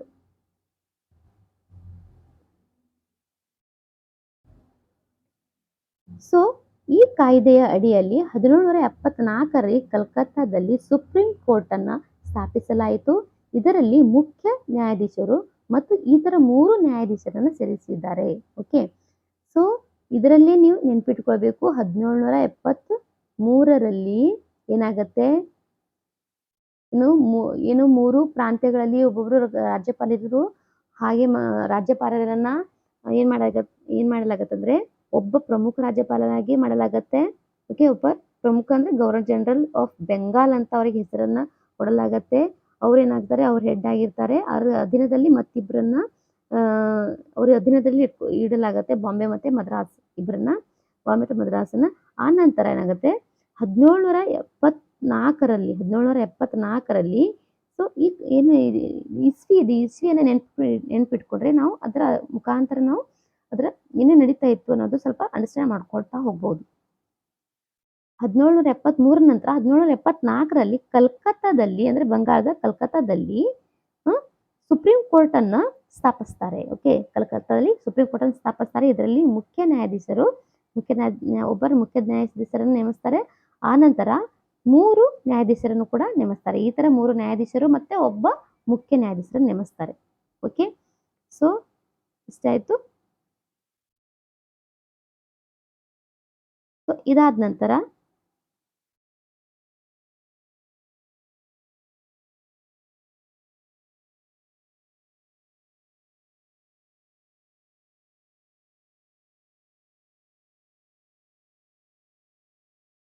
ಮುಖ್ಯ ನ್ಯಾಯಾಧೀಶರಲ್ಲಿ ನೇಮಿಸ್ತಾರೆ. ಇದರ ಅಡಿಯಲ್ಲಿ ಕಂಪನಿಯ ಉದ್ಯೋಗಿಗಳು ವೈಯಕ್ತಿಕ ವ್ಯವಹಾರಗಳನ್ನು ಮಾಡುವುದನ್ನು ಮತ್ತು ಭಾರತೀಯ ಜನರಿಂದ ಉಡುಗೊರೆಗಳು ಮತ್ತು ಲಂಚಗಳನ್ನು ತೆಗೆದುಕೊಳ್ಳುವುದನ್ನು ನಿಷೇಧಿಸಲಾಗುತ್ತೆ. 1773ರ ಒಂದು ಏನು ಕಾಯ್ದೆ ಇತ್ತು, 1773ರ ಒಂದು ಕಾಯ್ದೆ ಏನಿತ್ತು, ಈ ಕಾಯ್ದೆ ಏನ್ ಮಾಡುತ್ತಂದ್ರೆ ಇಲ್ಲಿನ ಜನರ ಒಂದು ಉಡುಗೊರೆ ಮತ್ತು ಲಂಚಗಳನ್ನು ತಗೊಳ್ಬಾರ್ದು, ಯಾರು ಕಂಪನಿ ತಗೊಳ್ಬಾರ್ದು ಅನ್ನುವಂತ ಒಂದು ಕಾಯ್ದೆ ಎಂದು ಈ ಕಾಯ್ದೆ ಮೂಲಕ ಅವರನ್ನು ನಿಷೇಧಿಸ್ತಾರೆ. ಓಕೆ, ಅಂದ್ರೆ ಇಲ್ಲಿ ಬ್ರಿಟಿಷ್ ಈಸ್ಟ್ ಇಂಡಿಯಾ ಕಂಪನಿಯ ಒಂದು ಏನು ಆಫೀಸರ್ಸ್ ಅಧಿಕಾರಿಗಳು ಇಲ್ಲಿನ ಜನರ ಒಂದು ಉಡುಗೊರೆ ಬಹಳಷ್ಟು ಟ್ಯಾಕ್ಸಸ್ಗಳನ್ನ ತಗೊಳ್ತಾ ಇದ್ರು. ಮತ್ತು ಲಂಚವನ್ನು ತಗೊಳ್ತಿದ್ರು ಮತ್ತು ಒಂದು ಅತ್ಯುಮೂಲ್ಯವಾದಂಥ ಉಡುಗೊರೆಯನ್ನು ಕೂಡ ಅವರು ತಗೊಳ್ತಾ ಇದ್ರು. ಸೊ ಇದನ್ನು ಕೂಡ ನಿಷೇಧಿಸುತ್ತೆ ಅಥವಾ ಅದು ಅದನ್ನು ಸ್ಟಾಪ್ ಮಾಡುತ್ತೆ. ಓಕೆ, ಅದನ್ನು ಬಂದ್ ಮಾಡುತ್ತೆ, ತಗೊಳ್ಬಾರ್ದು ಅಂತ ಹೇಳಿ ಬಂಧನ ಮಾಡುತ್ತೆ. ಇದೇ 1773ರ ಕಾಯ್ದೆ. ಈ ಕಾಯ್ದೆಯ ಮೂಲಕ ಬ್ರಿಟಿಷ್ ಸರ್ಕಾರವು ಕೋರ್ಟ್ ಆಫ್ ಡೈರೆಕ್ಟರ್ ಕಂಪನಿಯ ಆಡಳಿತ ಮಂಡಳಿ, ಕೋರ್ಟ್ ಆಫ್ ಡೈರೆಕ್ಟರ್ ಅಂದ್ರೆ ಕಂಪನಿಯ ಆಡಳಿತ ಮಂಡಳಿ ಮೂಲಕ ಭಾರತೀಯ ಮೂಲಕ ಕಂಪನಿಯ ಮೇಲೆ ತನ್ನ ನಿಯಂತ್ರಣವನ್ನ ಬಲಪಡಿಸುತ್ತದೆ. ಓಕೆ, ಕೋರ್ಟ್ ಆಫ್ ಡೈರೆಕ್ಟರ್ ಅಂತ ಹೇಳಿ ಅಂತ ಒಂದು ಕಂಪನಿಯ ಆಡಳಿತ ಮಂಡಳಿಯನ್ನ ರಚನೆ ಮಾಡುತ್ತೆ. ಇದು ಕಂಪನಿಯ ಮೇಲೆ ತನ್ನ ನಿಯಂತ್ರಣವನ್ನು ಬಲಪಡಿಸೋಸ್ಕರ ಇದನ್ನ ಬಲಪಡಿಸುವಗೋಸ್ಕರ ಕಂಪನಿಯ ಆಡಳಿತ ಮಂಡಳಿಯನ್ನ ಇದು ರಚನೆಯನ್ನು ಮಾಡುತ್ತೆ. ಭಾರತದಲ್ಲಿನ ಅದರ ಆದಾಯ, ನಾಗರಿಕ ಮತ್ತು ಮಿಲಿಟರಿ ವ್ಯವಹಾರಗಳ ಬಗ್ಗೆ ಬ್ರಿಟಿಷ್ ಸರ್ಕಾರಕ್ಕೆ ಮಾಹಿತಿಯನ್ನು ನೀಡುವುದು ಅಗತ್ಯವಾಗಿತ್ತು. ಸೊ ಭಾರತದಲ್ಲಿ ಆದಾಯ, ನಾಗರಿಕ ಮತ್ತು ಮಿಲಿಟರಿ ಏನು ವ್ಯವಹಾರಗಿದೆ ಆ ವ್ಯವಹಾರಗಳ ಮೇಲೆ ಇದು ನಿಗಾವನ್ನು ಇಡುತ್ತೆ. ಯಾವುದು? ಕಂಪನಿ ಆಡಳಿತ ಮಂಡಳಿ ಏನು ಬರುತ್ತೆ, ಕೋರ್ಟ್ ಆಫ್ ಡೈರೆಕ್ಟರ್, ಇದು ಬ್ರಿಟಿಷ್ ಸರ್ಕಾರ ಇದನ್ನ ರಚನೆ ಮಾಡುತ್ತೆ. ಇದು ಕಂಪನಿಯ ಮೇಲೆ ನಿಯಂತ್ರಣವನ್ನು ಬಲಪಡಿಸೋಸ್ಕರ ಮತ್ತಷ್ಟು ಅದನ್ನ ಕಂಪನಿನ ರೆಗ್ಯುಲೇಟ್ ಮಾಡೋಗೋಸ್ಕರ ಅಥವಾ ಸ್ಟ್ರಾಂಗ್ ಆಗಿ ಕಂಪನಿ ರೆಗ್ಯುಲೇಟ್ ಮಾಡೋಗೋಸ್ಕರ ಇದು ಏನ್ ಮಾಡುತ್ತಂದ್ರೆ ಇಲ್ಲಿ ಮಿಲಿಟರಿ ಮತ್ತು ನಾಗರಿಕ ಕಂದಾಯ ವ್ಯವಹಾರಗಳ ಬಗ್ಗೆ ಸರ್ಕಾರದ ಬಗ್ಗೆ ಮಾಹಿತಿಯನ್ನ ಇವರು ಏನ್ ಮಾಡ್ಬೇಕು, ಸರ್ಕಾರಕ್ಕೆ ಕೊಡಬೇಕು. ಓಕೆ, ಇದು ಕೊಡುವಂತ ಒಂದು ಅಗತ್ಯ ಕೂಡ ಇತ್ತು. ಹಾಗಾಗಿ ಕಂಪನಿ ಆಡಳಿತ ಮಂಡಳಿಯನ್ನ ರಚನೆ ಇದು ಮಾಡುತ್ತೆ. ಸೊ ಇದಾದ ನಂತರ 1784ರ Pitt's India act, regulating act ಅನ್ನ ಒಂದು ಏನು ರೆಗ್ಯುಲೇಟಿಂಗ್ ಆಕ್ಟ್ ಅಲ್ಲಿ ಏನು ಬಹಳಷ್ಟು ಏನು ಇದರಲ್ಲಿ ರೆಗ್ಯುಲೇಟಿಂಗ್ ಆಕ್ಟ್ ಅನ್ನ ಒಂದು ಏನು ಯಾವ ತರದ ಒಂದು ಕಮ್ಮಿ ಏನಿದ್ದಲ್ವಾ ಇದರಲ್ಲಿ ಯಾವ ರೆಗ್ಯುಲೇಟಿಂಗ್ ಆಕ್ಟಿನ ಒಂದು ದೋಷಗಳನ್ನ, ಓಕೆನಾ, ರೆಗ್ಯುಲೇಟಿಂಗ್ ಆಕ್ಟ್ ಏನಿತ್ತು 1773ರಲ್ಲಿ ರೆಗ್ಯುಲೇಟಿಂಗ್ ಆಕ್ಟ್ ತಂದಿರು ಅದರ ದೋಷಗಳನ್ನ ಅಥವಾ ನ್ಯೂನ್ಯತೆಯನ್ನ ನಿವಾರಿಸಲು 1784ರ ಪಿಟ್ಸ್ ಇಂಡಿಯಾ ಆಕ್ಟ್ ಅನ್ನ ತರಲಾಗುತ್ತೆ. ಓಕೆ, ಇನ್ನೊಂದ್ಸತಿ ನೋಡಿ, ರೆಗ್ಯುಲೇಟಿಂಗ್ ಆಕ್ಟ್ ನ ಒಂದು ದೋಷ ಏನಿತ್ತು ಅದರಲ್ಲೇ ಏನು ದೋಷಗಳು, ನ್ಯೂನ್ಯತೆಯನ್ನು ಕಮ್ಮಿ ಇತ್ತಲ್ವಾ, ಅದರಲ್ಲಿ ಏನೇನು ಕಡಿಮೆ ಇತ್ತಲ್ವಾ ಅದನ್ನ ನಿವಾರಿಸಲು, ಓಕೆ, ಆ ದೋಷಗಳನ್ನು ನಿವಾರಿಸಲು 1784ರಲ್ಲಿ ಪಿಟ್ಸ್ ಇಂಡಿಯಾ ಆಕ್ಟ್ ಅನ್ನ ತರಲಾಗುತ್ತೆ. ಬ್ರಿಟಿಷ್ ಸಂಸತ್ತು 1781ರಲ್ಲಿ ತಿದ್ದುಪಡಿ ಮಾಡಲಾದ ಕಾಯ್ದೆಯನ್ನು ಅಂಗೀಕರಿಸಿತು. ಓಕೆ, 1781ರಲ್ಲಿ ಬ್ರಿಟಿಷ್ ಸಂಸತ್ತು ಏನು ಒಂದು ತಿದ್ದುಪಡಿಯನ್ನ ಮಾಡ್ತಾರೆ. ಇದನ್ನು ಸೆಟಲ್ಮೆಂಟ್ ಆಕ್ಟ್ ಅಂತ ಕರೀತಾರೆ. ಸೆಟಲ್ಮೆಂಟ್ ಆಕ್ಟ್ ಅಂದ್ರೆ ಏನು ಅಂತ ಕ್ವಶನ್ ಬಂದ್ರು ಕೂಡ 1781ರಲ್ಲಿ ಸೆಟಲ್ಮೆಂಟ್ ಆಕ್ಟ್ ಬರುತ್ತೆ. ಇದು ಸೆಟಲ್ಮೆಂಟ್ ಆಕ್ಟ್ ಏನಂದ್ರೆ ತಿದ್ದುಪಡಿ. ಓಕೆ, ಯಾವ ತಿದ್ದುಪಡಿ? 1773ರ ನ್ಯೂನತೆಯನ್ನು ನಿವಾರಿಸಲು ಒಂದು ತಿದ್ದುಪಡಿ ಮಾಡಲಾಗುತ್ತೆ. ಅದನ್ನೇ ಸೆಟಲ್ಮೆಂಟ್ ಆಕ್ಟ್ ಅಂತ ಹೇಳಲಾಗುತ್ತೆ. ಅದಾದ ನಂತರ ಮತ್ತೊಂದು ಪ್ರಮುಖ ಕಾಯ್ದೆ ಅಂದ್ರೆ ಪಿಟ್ಸ್ ಇಂಡಿಯಾ ಆಕ್ಟ್ 1784ರಲ್ಲಿ ಅಸ್ತಿತ್ವಕ್ಕೆ ಬರುತ್ತೆ. ಮೊದಲು ರೆಗ್ಯುಲೇಟಿಂಗ್ ಆಕ್ಟ್ ಏನಿದೆ 1773, ಇದರ ನ್ಯೂನತೆಯನ್ನು ನಿವಾರಿಸಲು ಒಂದು ತಿದ್ದುಪಡಿಯನ್ನು ಮಾಡಲಾಗುತ್ತೆ. ಆ ತಿದ್ದುಪಡಿ 1781ರಲ್ಲಿ ತಿದ್ದುಪಡಿ ಆಗುತ್ತೆ. ಆ ತಿದ್ದುಪಡಿಯನ್ನೇ ಸೆಟಲ್ಮೆಂಟ್ ಆಕ್ಟ್ ಅಂತ ಹೇಳಲಾಗುತ್ತೆ. ಆ ಆಕ್ಟ್ ಅನ್ನ ಸೆಟಲ್ಮೆಂಟ್ ಆಕ್ಟ್ ಆದ ನಂತರ ಮತ್ತೊಂದು ಪ್ರಮುಖ ಕಾಯ್ದೆಯನ್ನು ತಕೊಂಡ್ ಬರ್ತಾರೆ. ಅದೇ 1784ರ ಪಿಟ್ಸ್ ಇಂಡಿಯಾ ಆಕ್ಟ್. ಓಕೆನಾ, ಸೊ ಇಷ್ಟು ನೆನ್ಪಿಟ್ಕೊಂಡ್ರೆ ಸಾಕು. ಓಕೆನಾ, ಇದರ ವೈಶಿಷ್ಟ್ಯ ಏನು?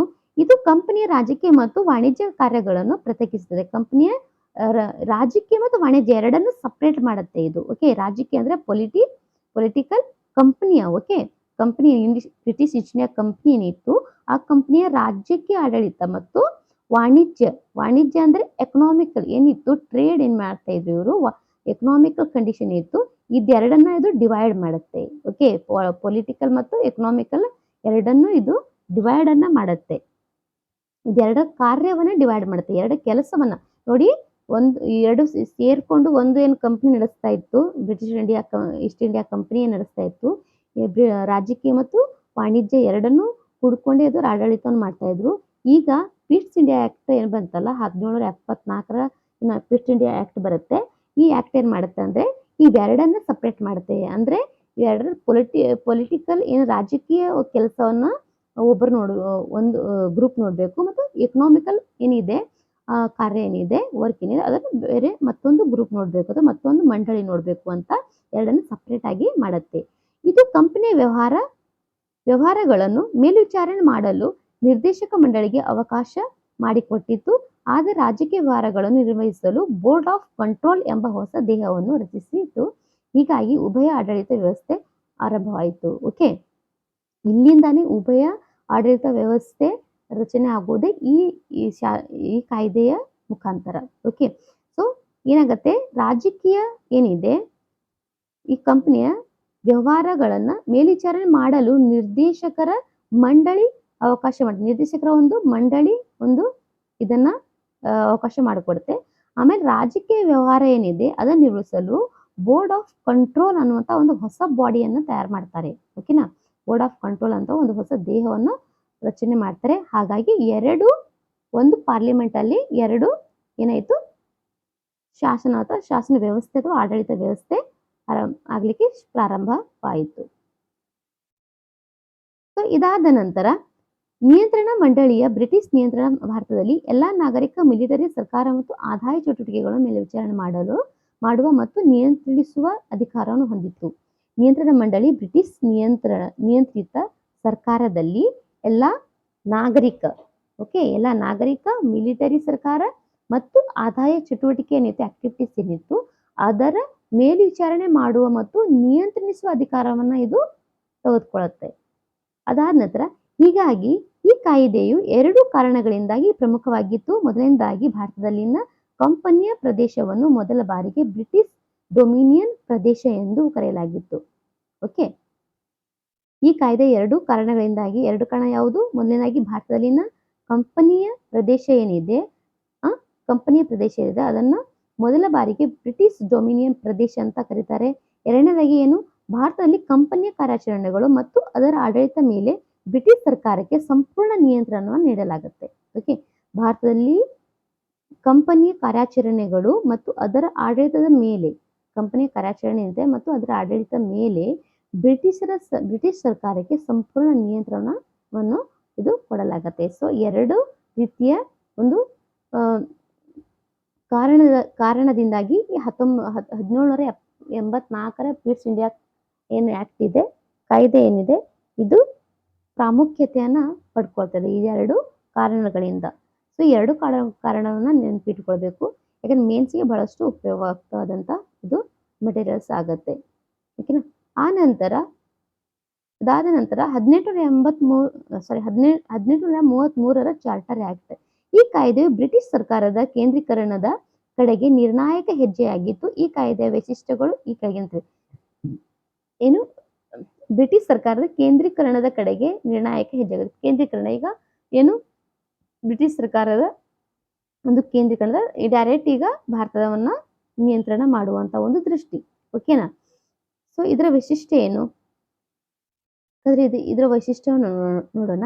ಈ ಕಾಯ್ದೆಯ ವೈಶಿಷ್ಟ್ಯಗಳು, ಇದು ಎಲ್ಲಾ ನಾಗರಿಕ ಮತ್ತು ಮಿಲಿಟರಿ ಅಧಿಕಾರಗಳೊಂದಿಗೆ ಬಂಗಾಳದ ಗವರ್ನರ್ ಜನರಲ್ ಅನ್ನು ಭಾರತದ ಗವರ್ನರ್ ಜನರಲ್ ಆಗಿ ಮಾಡಿತ್ತು. ಓಕೆ, ಬಂಗಾಳದಲ್ಲಿ ಒಬ್ಬರು ಗವರ್ನರ್ ಜನರಲ್ ಇದ್ರಲ್ವಾ, ಮೊದಲು ಬಂಗಾಳದಲ್ಲಿ ಒಬ್ಬರು ಗವರ್ನರ್ ಜನರಲ್ ಇದ್ದು, ಆಮೇಲೆ ಮದ್ರಾಸ್ದಲ್ಲಿ ಒಬ್ಬರು ಇದ್ರು, ಆಮೇಲೆ ಬಾಂಬೆದಲ್ಲಿ ಇದ್ರು. ಹೀಗೆ ಪ್ರತ್ಯೇಕವಾಗಿ ಗವರ್ನರ್ ಜನರಲ್ 3 ಗವರ್ನರ್ ಜನರಲ್ ಇದ್ರು.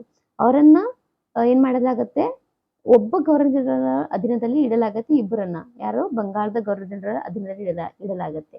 ಓಕೆನಾ. ಬಂಗಾಳ ಗವರ್ನರ್ ಅಧೀನದಲ್ಲಿ ಬಾಂಬೆ ಮತ್ತು ಮದ್ರಾಸ್ ಗವರ್ನರ್ ಜನರಲ್ ಅವರನ್ನ ಇಡಲಾಗತ್ತೆ. ಈಗೇನ್ ಮಾಡ್ತಿದಾರೆ ಅಂದ್ರೆ 1833ರ ಏನು ಕಾಯ್ದೆ ಇದೆ, ಈ ಕಾಯ್ದೆಯ ಮುಖಾಂತರ ಬಂಗಾಳದ ಗವರ್ನರ್ ಜನರಲ್ ಇದ್ರು ಅವರನ್ನ ಭಾರತದ ಗವರ್ನರ್ ಜನರಲ್ ಆಗಿ ಅವರನ್ನ ಮಾಡಲಾಗತ್ತೆ.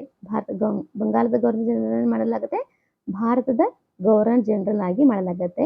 ಹೀಗಾಗಿ ಈ ಕಾಯ್ದೆಯು ಮೊದಲ ಬಾರಿಗೆ ಸಾರ್ವಭೌಮ ಸರ್ಕಾರವನ್ನು ರಚಿಸುತ್ತದೆ. ಭಾರತದ ಗವರ್ನರ್ ಜನರಲ್ ಅಂದ್ರೆ ಒಬ್ಬರು ರಾಜ್ಯಪಾಲ, ಇಡೀ ಭಾರತಕ್ಕೆ ಒಬ್ಬರೇ ರಾಜ್ಯಪಾಲ ಆದಂತೆ ಆಯಿತು. ಓಕೆ, ಅದು ಸಂಪೂರ್ಣ ಬ್ರಿಟಿಷ್ ಹಿಡಿತದಲ್ಲಿರುವ ಭಾರತೀಯ ಪ್ರದೇಶದ ಮೇಲೆ ಸಂಪೂರ್ಣ ನಿಯಂತ್ರಣವನ್ನು ಹೊಂದಿತ್ತು.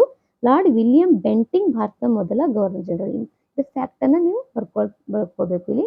ಲಾರ್ಡ್ ವಿಲಿಯಂ ಬೆಂಟಿಂಗ್ ಭಾರತ ಮೊದಲ ಗವರ್ನರ್ ಜನರಲ್. ಓಕೆ, ಬಂಗಾಳದ ಗವರ್ನರ್ ಜನರಲ್ ಯಾರು, ಮೊದಲ ಗವರ್ನರ್ ಬಂಗಾರದ ಮೊದಲ governor general lord warn Hastings. ಇಲ್ಲಿ ಭಾರತದ governor general lord William Bentinck. Okay, so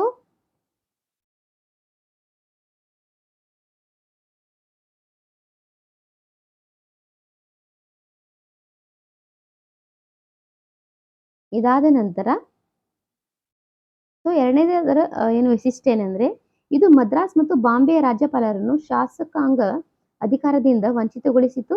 ಭಾರತದ ಗವರ್ನರ್ ಜನರಲ್ ಬ್ರಿಟಿಷ್ ಭಾರತದಾದ್ಯಂತ ಅನಿಯಮಿತ ಶಾಸಕಾಂಗ ಅಧಿಕಾರವನ್ನು ನೀಡಲಾಯಿತು.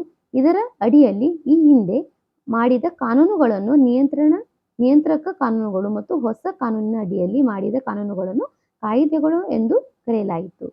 ಈ ಹೊಸ ಏನ್ ಕಾನೂನುಗಳನ್ನು ಮಾಡ್ತಾ ಇದ್ರು ಅದನ್ನ ಏನ್ ಮಾಡಲಾಗಿದೆ, ಇನ್ನು ಮುಂದೆ ಕಾಯಿದೆಗಳು ಅಂತ, ಆಕ್ಟ್ಗಳು ಅಂತ ಕರೆಯಲಾಗತ್ತೆ. ಓಕೆ, ಸೊ ವ್ಯಾಪಾರ ಸಂಸ್ಥೆಯಾಗಿ ಈಸ್ಟ್ ಇಂಡಿಯಾ ಕಂಪನಿಯ ಚಟುವಟಿಕೆಗಳನ್ನು ಕೊನೆಗೊಳಿಸಲಾಯಿತು. ಇನ್ನು ವ್ಯಾಪಾರ ಸಂಸ್ಥೆಯಾಗಿ ಈಸ್ಟ್ ಇಂಡಿಯಾ ಕಂಪನಿಯ ಒಂದು ಚಟುವಟಿಕೆ ಏನಿದೆ ಅದನ್ನು ಕೊನೆಗೊಳಿಸಲಾಗುತ್ತೆ, ಅಂದ್ರೆ ಅದನ್ನ ಸಮಾಪ್ತಿ ಮಾಡಲಾಗತ್ತೆ. ಈಗ ಅದು ಸಂಪೂರ್ಣವಾಗಿ ಆಡಳಿತಾತ್ಮಕ ಸಂಸ್ಥೆಯಾಗಿದೆ. ಈಗ ಏನಾಗಿತ್ತು, ಅದು ಸಂಪೂರ್ಣ ಆಡಳಿತ ನಡೆಸುವಂತ ಒಂದು ಸಂಸ್ಥೆಯಾಗಿ ಮಾರ್ಪಟ್ಟಿತ್ತು. ಈಗ ಇದರಲ್ಲಿ ಯಾವುದೋ ಟ್ರೇಡ್ ಮಾಡುವಂತ, ವ್ಯಾಪಾರ ಮಾಡುವಂತ ಯಾವುದೋ ಒಂದು ಕೆಲಸ ನಡೆಯುವುದಿಲ್ಲ. ಈಗೆಲ್ಲ ಯಾವುದು ಆಡಳಿತಾತ್ಮಕ ಸಂಸ್ಥೆಯಾಗಿ ಅದು ಮಾರ್ಪಾಡ ಹೊಂದಿದೆ. ಇದರ ಅಡಿಯಲ್ಲಿ ಕಂಪನಿಯ ನಿಯಂತ್ರಣದಲ್ಲಿರುವ ಪ್ರದೇಶಗಳು ಬ್ರಿಟಿಷ್ ರಾಜಪ್ರಭುತ್ವ ಮತ್ತು ಅದರ ಉತ್ತರಾಧಿಕಾರಿಗಳ ನಂಬಿಕೆ ಅಡಿಯಲ್ಲಿ ಉಳಿದಿತ್ತು. ಈಗೆಲ್ಲ ಈ ನಿಯಂತ್ರಣ ಏನಿತ್ತು, ಈ ಪ್ರದೇಶಗಳು ಬ್ರಿಟಿಷ್ ರಾಜಪ್ರಭುತ್ವ ಮತ್ತು ಉತ್ತರಾಧಿಕಾರಿಗಳ ಯಾರು ಬರ್ತಾರೆ ಅವರ ನಂಬಿಕೆ ಅಡಿಯಲ್ಲೇ ಈಗ ಇದು ಭಾರತ ಏನೋ ಆಗಿತ್ತು, ನಡೆದು ಅದರ ಮೇಲೆ ನಿಂತಿತ್ತು, ಅದರ ಅಡಿಯ ಮೇಲೆ, ನಂಬಿಕೆಯ ಮೇಲೆ ನಿಂತಿತ್ತು. ಚಾರ್ಟರ್ ಆಕ್ಟ್ 1833ರ ನಾಗರಿಕ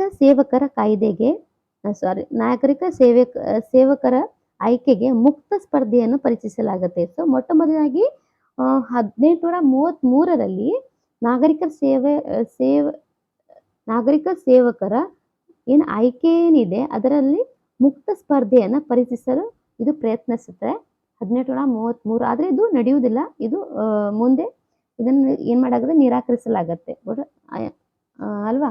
ಆದ್ರೂ ಕೂಡ 1833ರಲ್ಲಿ ಪ್ರಪ್ರಥಮವಾಗಿ ಇದರ ಬಗ್ಗೆ, ಅಂದ್ರೆ UPSC ಎಕ್ಸಾಮ್ ಬರೀತಾರೆ, ಈಗ ನೀವು IAS ಎಕ್ಸಾಮ್ ಅಂತ ಹೇಳ್ತೀವಲ್ಲ, ಸಿವಿಲ್ ಸರ್ವಿಸಸ್ ಬಗ್ಗೆ, ಇದರಲ್ಲಿ ಮೊದಲನೇದಾಗಿ ಸ್ವಲ್ಪ ಏನು ನೋಟವನ್ನು ಅಥವಾ ಒಂದು ದೃಷ್ಟಿಯನ್ನು ಇದರ ಮೇಲೆ ಹಾಯಿಸ್ತಾರೆ. ಸ್ವಲ್ಪ ಇದನ್ನ ಏನ್ ಮಾಡಿದ್ರು, ಮುಕ್ತ ಸ್ಪರ್ಧೆಯನ್ನ ಪರೀಕ್ಷಿಸಲು ಅಥವಾ ಮುಕ್ತ ಸ್ಪರ್ಧೆಯನ್ನು ಮಾಡಬೇಕು ಅಂತ ಅದನ್ನ ಏನ್ ಮಾಡ್ತಾರೆ,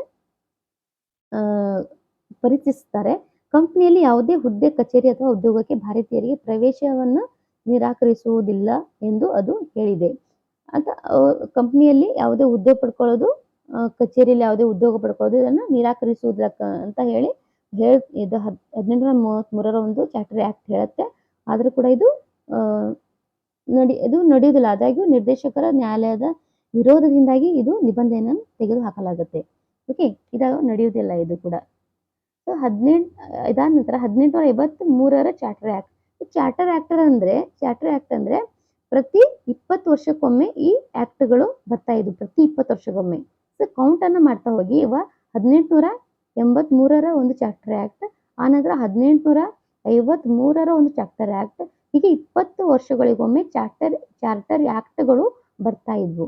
ಓಕೆ, ಇಲ್ಲಿಂದ ಬ್ರಿಟೇನಿಂದ ಇದೆಲ್ಲ ಚಾರ್ಟರ್ ಆಕ್ಟ್ಗಳು ಬ್ರಿಟೇನಿಂದ ಬರ್ತಾ ಇದ್ವು. ಬ್ರಿಟೇನಿಂದ ಇದನ್ನು ರಚನೆ ಮಾಡಿ ಭಾರತಕ್ಕೆ ಕಳಿಸಲಾಗ್ತಿತ್ತು. ಸೊ ಯಾವ ತರ ಆಡಳಿತ ನಡಿಬೇಕು, ಏನೇನು ನಡೀತಾ ಇದೆ, ಯಾವ ತರ ನಿಯಂತ್ರಣದಲ್ಲಿದೆ ಅಂತೇಳಿ ಪ್ರತಿ 20 ವರ್ಷಕ್ಕೊಮ್ಮೆ ಏನ್ ಮಾಡ್ತಲಾಗುತ್ತೆ, ಚಾರ್ಟರ್ ಆಕ್ಟ್ ಅನ್ನ ರಚನೆ ಮಾಡಿ ಭಾರತಕ್ಕೆ ಕಳಿಸಲಾಗುತ್ತಿತ್ತು. ಸೊ ಈ ಕಾಯ್ದೆಯು 1853ರ ಚಾರ್ಟರ್ ಆಕ್ಟ್ ಏನಿದೆ, ಈ ಕಾಯ್ದೆಯು 1793ರಿಂದ 1853ರವರೆಗೆ ಬ್ರಿಟಿಷ್ ಸಂಸತ್ತು ಅಂಗೀಕರಿಸಿದ ಚಾರ್ಟರ್ ಕಾಯ್ದೆಗಳ ಸರಣಿಯಲ್ಲಿ ಕೊನೆಯದು. ಓಕೆ, ಈ ಚಾರ್ಟರ್ ಏನಂದ್ರೆ ಕೊನೆಯದು. ಈ ಕಾಯ್ದೆ ಸಾಂವಿಧಾನಿಕ ಅಭಿವೃದ್ಧಿಯ ದೃಷ್ಟಿಯಿಂದ ಮಹತ್ವದ ಕಾಯ್ದೆಯಾಗಿತ್ತು. ಈ ಕಾಯ್ದೆಯ ವೈಶಿಷ್ಟ್ಯಗಳು ಈ ಕೆಳಗಿನಂತಿದ್ದವು. ಓಕೆ, ಈ ಕೆಳಗಿನಂತಿವೆ. ಸೊ ಇದರ ವೈಶಿಷ್ಟ್ಯಗಳನ್ನು ನೋಡೋಣ. ಇದು ಮೊದಲ ಬಾರಿಗೆ ಗವರ್ನರ್ ಜನರಲ್ ಕೌನ್ಸಿಲ್ ಶಾಸಕಾಂಗ ಮತ್ತು ಆಡಳಿತಾತ್ಮಕ ಕಾರ್ಯಗಳನ್ನು ಪ್ರತ್ಯೇಕಿಸಿತ್ತು.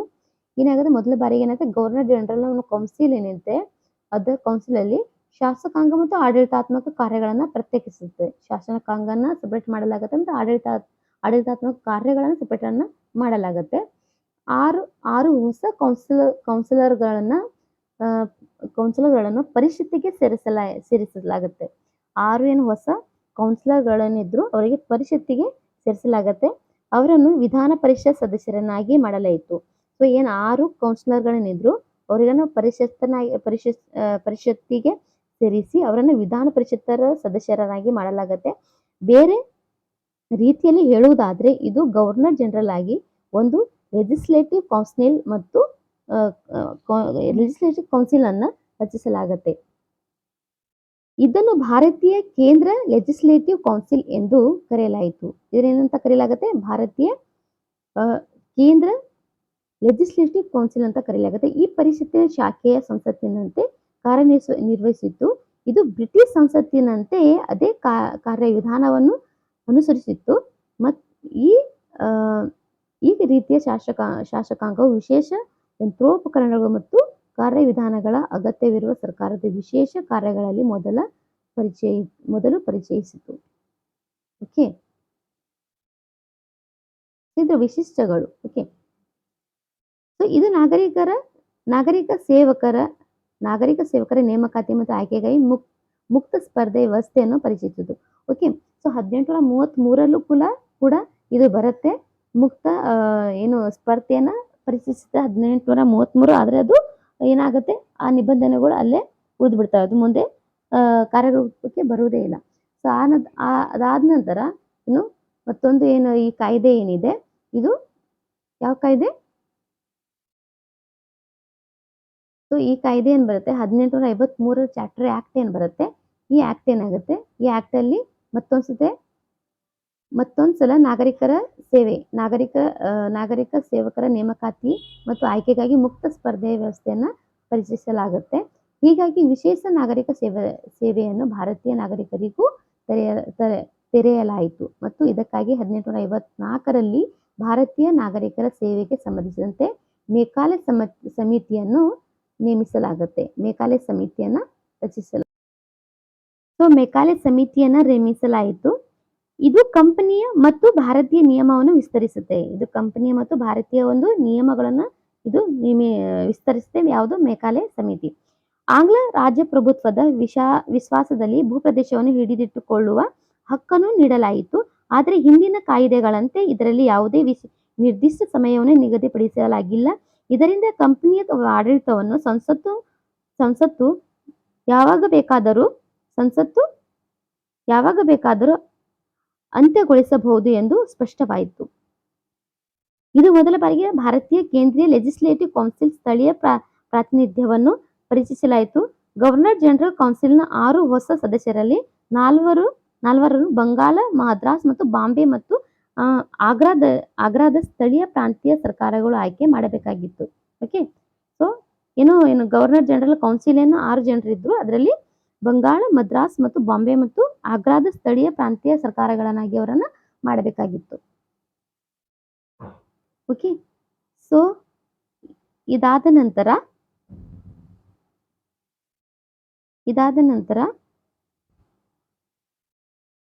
ಈಗ ಬರೋದು ಕ್ರೌನ್ ರೂಲ್. ಕ್ರೌನ್ ರೂಲ್ ಅಂದ್ರೆ ಬ್ರಿಟಿಷ್ ಸರ್ಕಾರ ಇದೆ ಬ್ರಿಟನ್ ಅಲ್ಲಿ, ಆ ಸರ್ಕಾರದ ಒಂದು ರೂಲ್ಸ್, ಕ್ರೌನ್ ರೂಲ್. 1858ರಿಂದ 1947ರವರೆಗೆ ಈ ಕ್ರೌನ್ ರೂಲ್ ನಡೀತದೆ. ಓಕೆನಾ. ಸೊ 1858ರ ಭಾರತದ ಸರ್ಕಾರದ ಕಾಯ್ದೆ, 1858ರ ಭಾರತ ಸರ್ಕಾರದ ಕಾಯ್ದೆ, it is A very important. ಓಕೆನಾ. ಈ ಪ್ರಮುಖ ಕಾನೂನು 1857ರ ದಂಗೆಯ ನಂತರ ಜಾರಿಗೆ ತರಲಾಯಿತು. 1857ರ ಒಂದು ದಂಗೆ ಇದೆಯಲ್ಲ, ಈ ಪ್ರಮುಖ ಕಾನೂನನ್ನು ಆ ನಂತರ ಇದನ್ನ ತರಲಾಯಿತು. ಇದನ್ನು ಭಾರತದ ಮೊದಲ ಸ್ವಾತಂತ್ರ್ಯ ಸಂಗ್ರಾಮ ಅಥವಾ ಸಿಪಾಯಿ ದಂಗೆ ಎಂದು ಕರೆಯುತ್ತಾರೆ. ಭಾರತ ಸರ್ಕಾರದ ಸುಧಾರಣಾ ಕಾಯ್ದೆ ಎಂದು ಕರೆಯಲ್ಪಡುವ ಈ ಕಾನೂನು ಈಸ್ಟ್ ಇಂಡಿಯಾ ಕಂಪನಿಯನ್ನು ರದ್ದುಗೊಳಿಸಿತು ಮತ್ತು